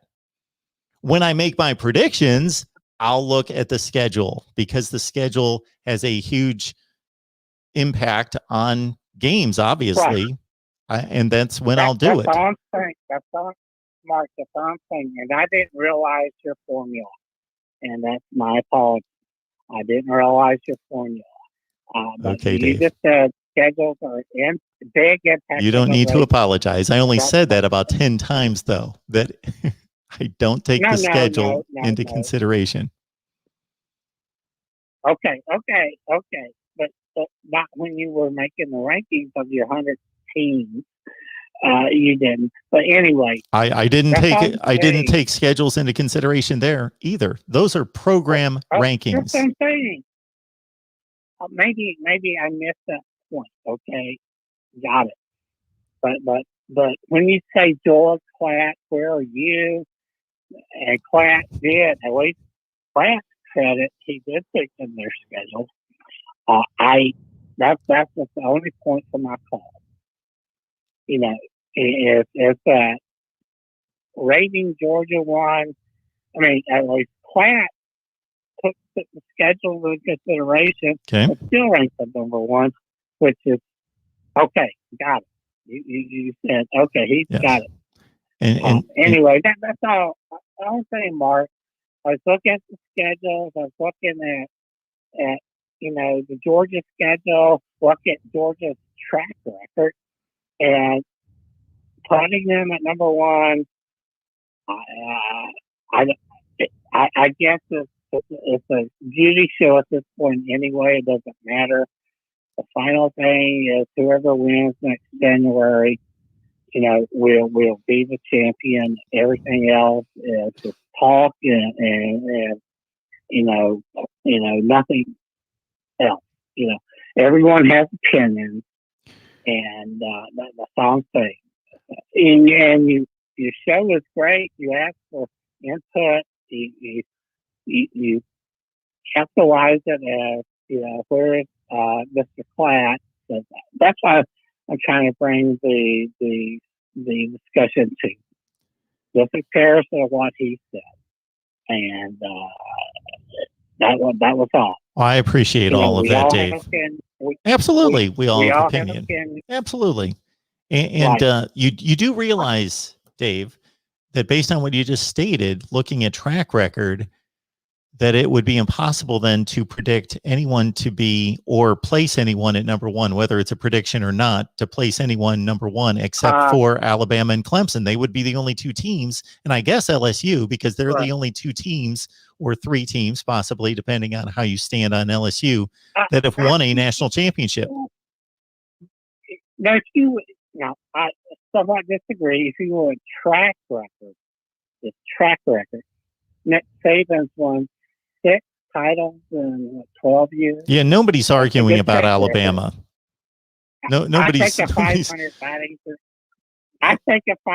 batting percentage any day of the week. Right? Absolutely. Okay. Nobody's going to argue that Alabama is not contending for a national championship. So we shouldn't even. You don't even need to bring them up. Yeah. I know. I agree. Look, man, I already told you a bias. For what, I'm an Alabama fan. Bryce Young is a great quarterback, and if he doesn't get hurt, then he'll do good things. Anyway, I just want to have a good conversation with you. I hope I had that. I just want to have a good, stimulating conversation about, the top 10. But I do disagree with Georgia being rated number one by you and our Mr. KLATT. If I have a conversation with Mr. KLATT, I'll have the same conversation. Thank you so much, Dave. Have a great night. Thank you, sir. Thank you. Bye-bye. Good night. All right. We've got, I believe, Reasonable Gumps on the line, waiting patiently. How are we doing tonight? Man, Mark, you got some long-winded callers tonight.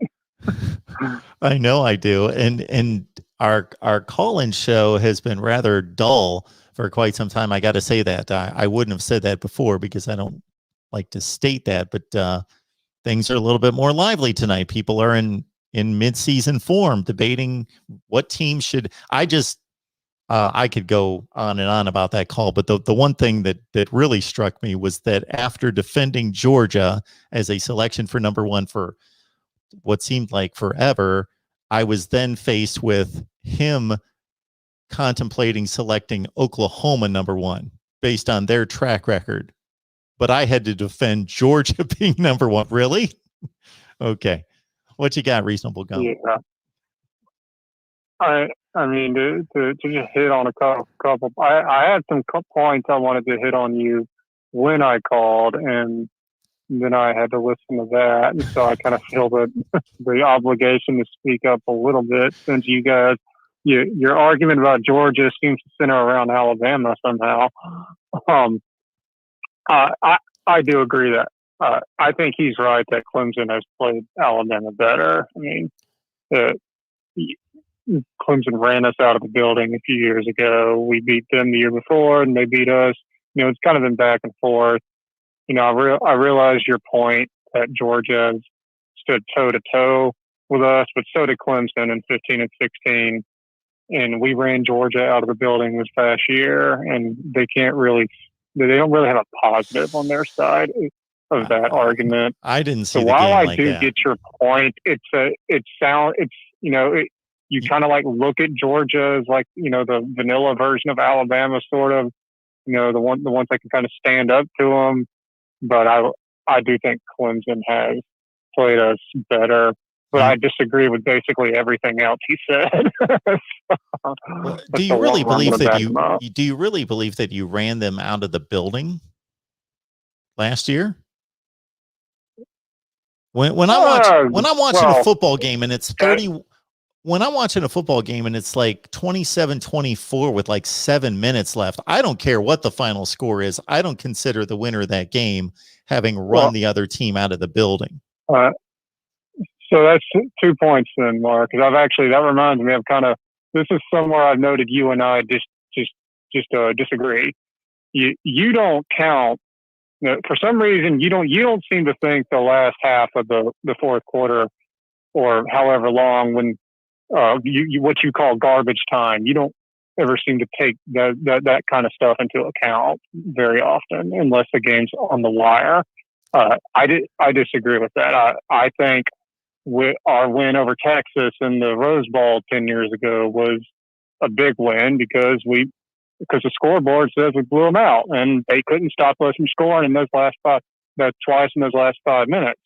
And I forget the exact score that we beat Georgia by this year, but it was pretty substantial. And it doesn't matter that it came in the last 7 minutes. The fact is it happened and they couldn't stop it. So, but there is context. I disagree with you on that. There is context to games. So you beat Georgia 41-24. I'm almost positive that was the final score, 41-24. Now, had that game been 27-0 in the first quarter, Alabama, and then you would have cruised home to a 41-24 win and never been threatened, I evaluate that game differently than a game that's 24-all in the third quarter, 27-24 with like 7 or 8 minutes left, and then you score a couple touchdowns to put it away. Those are two entirely different games to me. But it's the context of how those scores came about, though, Mark. If those two touchdowns were both like one a pick six and then followed up by a scooping score, and the other team all of a sudden gets 14 points, and now the scoreboard looks like they blew them out, or they won by 2 scores, even though it was just 2 fluke plays, that's one thing. But it got down to the end of the halfway through the fourth quarter, and they just couldn't stop our offense anymore. I mean, so if you want to say that we're even for what is that, 53 minutes of playtime, fine. But the fact of the matter is they couldn't last those last 7 minutes. So it doesn't bother me. Yeah, it doesn't bother me, by the way, that yours is a very common viewpoint. And by the way, the second part of you asking me if I really think we blew them out, ran them out of the building were my words. Probably not really, but it's just I'm just hoping there's some triggered Georgia fans in your chat right now. So that's really why I use those words. But anyway, yeah, I understand your viewpoint, but like you and I would argue a lot when I get upset when Alabama gave up 2 touchdowns to Missouri in the last 3 minutes of the game and ended up giving them 19 points.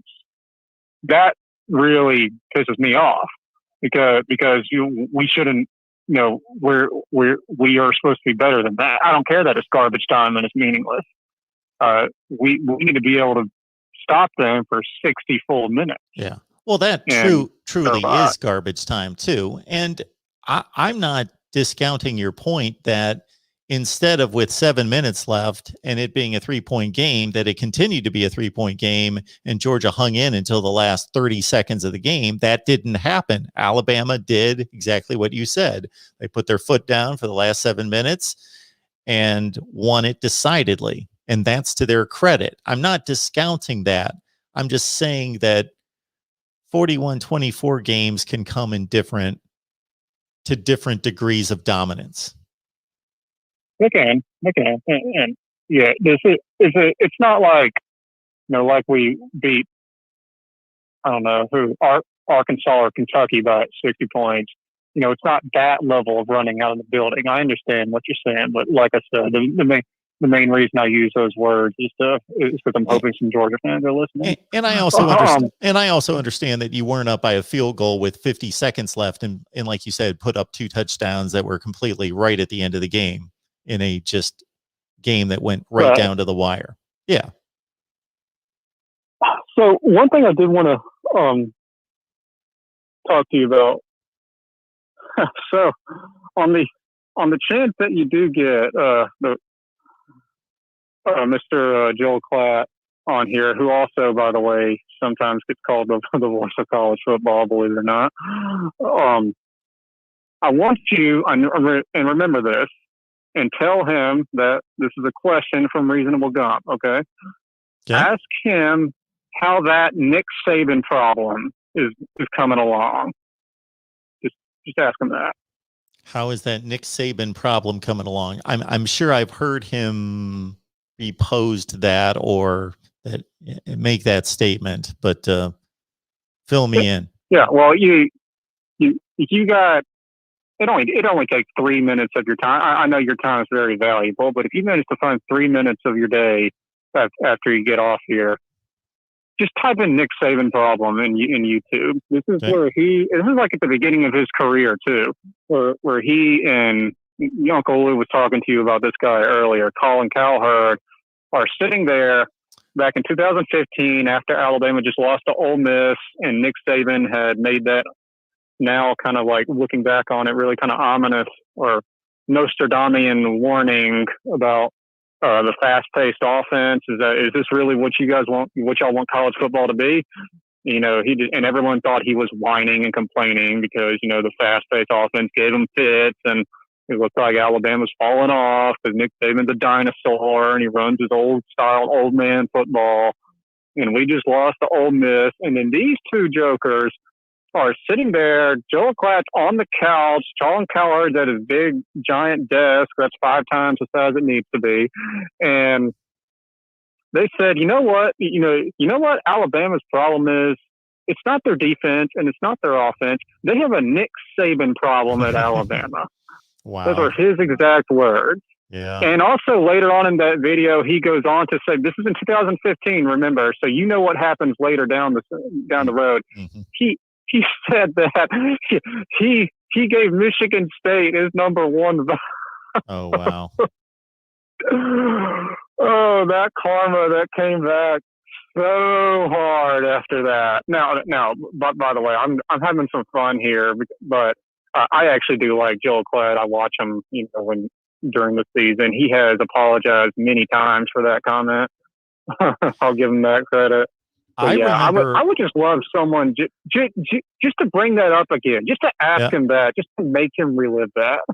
Well, if he's come clean on that comment, I would not be the one to do that, because if he would have been carrying that for all these years to say, I said it, that's what it is, and I'm not going to apologize. But if he's come clean and said, that was a stupid thing to say, I'm not going to be the one to bring that up for that. In particular, but I remember Colin Cowherd, and this is actually it's more of a reasonable take, but it was still proved to be wrong. But it was more reasonable that when Ohio State and Urban Meyer defeated Nick Saban in the 2014 playoff, he made some kind of declarative statement that, okay, well, this is then the next power shift, and Ohio State's just going to run away, and Urban Meyer is going to pass Nick Saban, and he's the greatest coach of all time, blah, blah, blah. And I thought that was ridiculous at the time. Not that I didn't think it could possibly happen, but I just thought, and I know that these guys are paid to make these just overarching, that there can't be any kind of context given to, well, let's see how it plays out. And I believe Meyer could do this and Saban could do that. There always has to be this, he's the greatest and now he's overtaken him or whatever. But I remember him making that statement that it was now Urban Meyer's sport and Ohio State was going to just blow past them. And I was thinking, this is great for Ohio State. They won the national championship, but it's one game and it was a close game. So this didn't prove anything to me. Just that Mark, you and I are the only ones that seem to think that was a close game somehow. Yeah, it was a close game. Everyone else seems to think that Alabama got bounced. Oh, I know. I see that all the time. Get it. No. We were throwing, the game ended with Ohio State intercepting the ball in the end zone for a game-winning touchdown. How was that? Sure. A blowout. Yeah. Ohio State was one. It was a great game. It was a great game. It wasn't like, it was, Alabama would have had to pull off a near miracle. They had to chuck it 45 yards to the end zone. It wasn't like they were sitting at the 5-yard line. It wasn't like Georgia, Bama in the 2012 game. But also, if you take it back a couple of series, Ohio State was like one play away from having to punt out of its own end zone, only up by a score out to midfield when Ezekiel Elliott went on that 85-yard run. That was a great game. I don't know where Urban Meyer was hiding that guy all year. Third string quarterback. This guy's like 200-something pounds, and no one could tackle him. Well, I don't know where he was hiding him. Yeah, well, yeah. And as we've stated many times, it would have been fascinating to see the two teams play the next year. Mm-hmm. Yeah. Goanyway, there was that, and one other point. I was listening to you and Uncle Lou go at it for a bit, and we gotta clear this up, Mark. As you might can imagine, I had some verbal, physical, all the above reactions when I saw you rank Tennessee's program at 36th in the nation. Now, and I'm trying to figure this out here because Tennessee just came off a 3-win season. Mm-hmm. They played their full schedule, 10 games. They won 3 of them. Mm-hmm. They have NCAA potential sanctions on the horizon. Sure. They just had to fire their like 5th coach in the last decade. Yeah. They have had an exodus of half of their scholarship players just like abandoning ship. The Titanic is sinking and they're jumping in the lifeboats. I understand. Okay. They are never going to be lower. I don't think they can be lower than they are now. So that tells me now, unless you and I have different opinions on how low they are or can get, that tells me that you don't think Tennessee can get any lower than 36 in the country. I believe that Tennessee is the 36th best football program in the country, not the 36th best team necessarily, but I'm also taking into consideration to a certain extent, although I made the statement once it got to MAC levels, I'm not comparing Central Michigan's facilities and money to Eastern Michigan's because I just don't know and nobody knows, and you'd have to do it, hundreds of hours of digging to know whether Eastern Michigan has, $37 more than Western Michigan.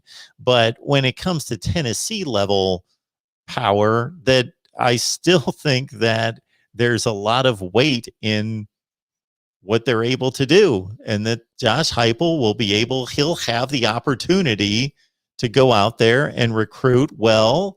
I know that they're struggling right now, and that I don't have the list in front of me, but I know what I was doing when I threw them down at 36 and didn't see anyone behind them that I thought, was any better as a program.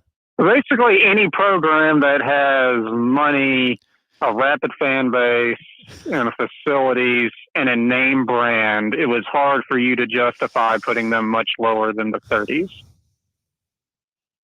I guess so. Because you knew that it's possible for them to turn it around because they have natural resources.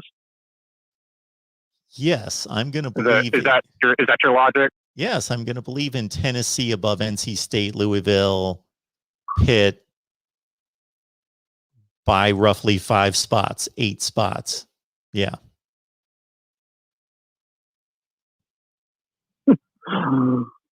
Yeah, I might disagree with you on there. I'm not sure how much I would take potential into my calculations if I were to do a list. I'm not gonna. I mean, I'm sitting over here. I can't criticize you too much because I didn't take the time and the work and the research to go do it. Well, sure so you can. That's why I put it out there. I put it out there for people to critique it and criticize and put me down. That's part of the deal. It's there. Well, I'm just saying. Okay, it's just my viewpoint that the program. When I was saying Tennessee will never be any lower, I was actually meaning the program. I mean, the sanctions apply to the entire program. Mm-hmm. The fact that they can't hire anyone because no one wants the job is applicable to the whole program. The fact that they just had to replace their athletic director, who was supposed to be the savior of them, and he quote unquote stepped down with all this crap going on, how they exodus of all their players, and it just seems like this is all these things added together. Just to me, cannot add up. The sum of them all cannot add up to a 30s ranking program. And I would absolutely put. Well, first, I think you put like Missouri behind them or something. Probably, I don't think by much, but just an example. I don't have the list in front of me either. Missouri was 40. Okay. So, like, I couldn't justify that in my book. To be honest, I think Kentucky's a better program right now. They're doing pretty good. They got, I think his name was Mark Stoops over there. He's doing some good things with that program. I agree with you. I put Kentucky 25. Oh, there you go. Yeah. So I said I would probably have. I joked on the comments that Tennessee would be like 300 or something, but I believe I saw that. I would probably have them in the 50s or so, floating around there with the group of 5 teams. We could always look at it this way, Reasonable Gump. Maybe I'm just overrating the entire SEC. Maybe that's what I'm doing. It's possible. I never ever claim. A lot of people see a team like Tennessee or like Tennessee losing to who was it? BYU, last year, or Georgia State. They're like, ha ha ha, mighty SEC going down, and I'm just sitting over here thinking, well, no one makes fun of the Big Ten when Rutgers loses. We're not. Well, none of the programs that matter in the SEC are beating their chest when Tennessee does anything. That is not an applicable comparison. Tennessee and Rutgers, that Tennessee team that lost to BYU and Georgia State, they went 8-5 and won a bowl game. Rutgers lost 21 consecutive games. And then they just went 3-10. Yeah, but that wasn't the team that went and lost to BYU and Georgia State. Rutgers lost 21 straight games in the Big Ten until last season, and most of those games were like in completely embarrassing fashion.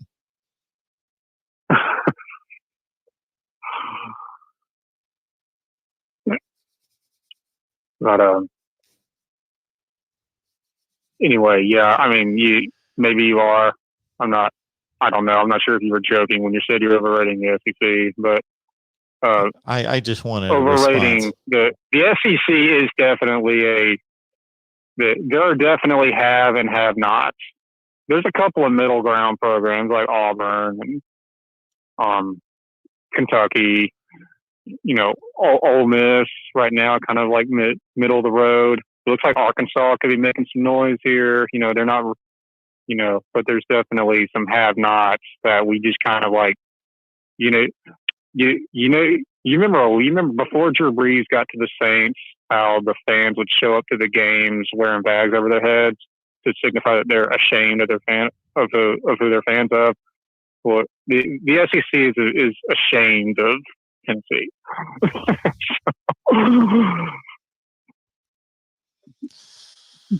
All right, man. Well, thanks for the call. And all right, good stuff as always. All right. Have a good night. All right, folks. I think that about does it for a Monday night. That's our call-in show. And yes, this is what I'm going to do is basically every time I reach out to somebody on Twitter of the Joel KLATT Kirk Herbstreit status, I'm going to rally up everyone and I'm going to say, please like, retweet, and also comment back to them to say you should be on his show. That's what's going to move them. And what I'm going to do, because there were tons of people that gave great suggestions of folks that we could have on the show. I'm going to go back through the chat. I'm going to do this tonight, and I'm going to list out everybody that was suggested, and I'm going to contact them. That's what I will do. So your suggestions were not in vain. All right. Signing off, the voice of college football. We will see everyone back sometime on Tuesday. We've got a lot of videos lined up to be released. Big 12 coaches rankings followed by the SEC. And I will probably not be. Oh, no. Yes, I will be on live tomorrow. That's right. Nebraska, 8 o'clock Eastern time. Nebraska football talk live at 8 o'clock Eastern on Tuesday night. We will see you then.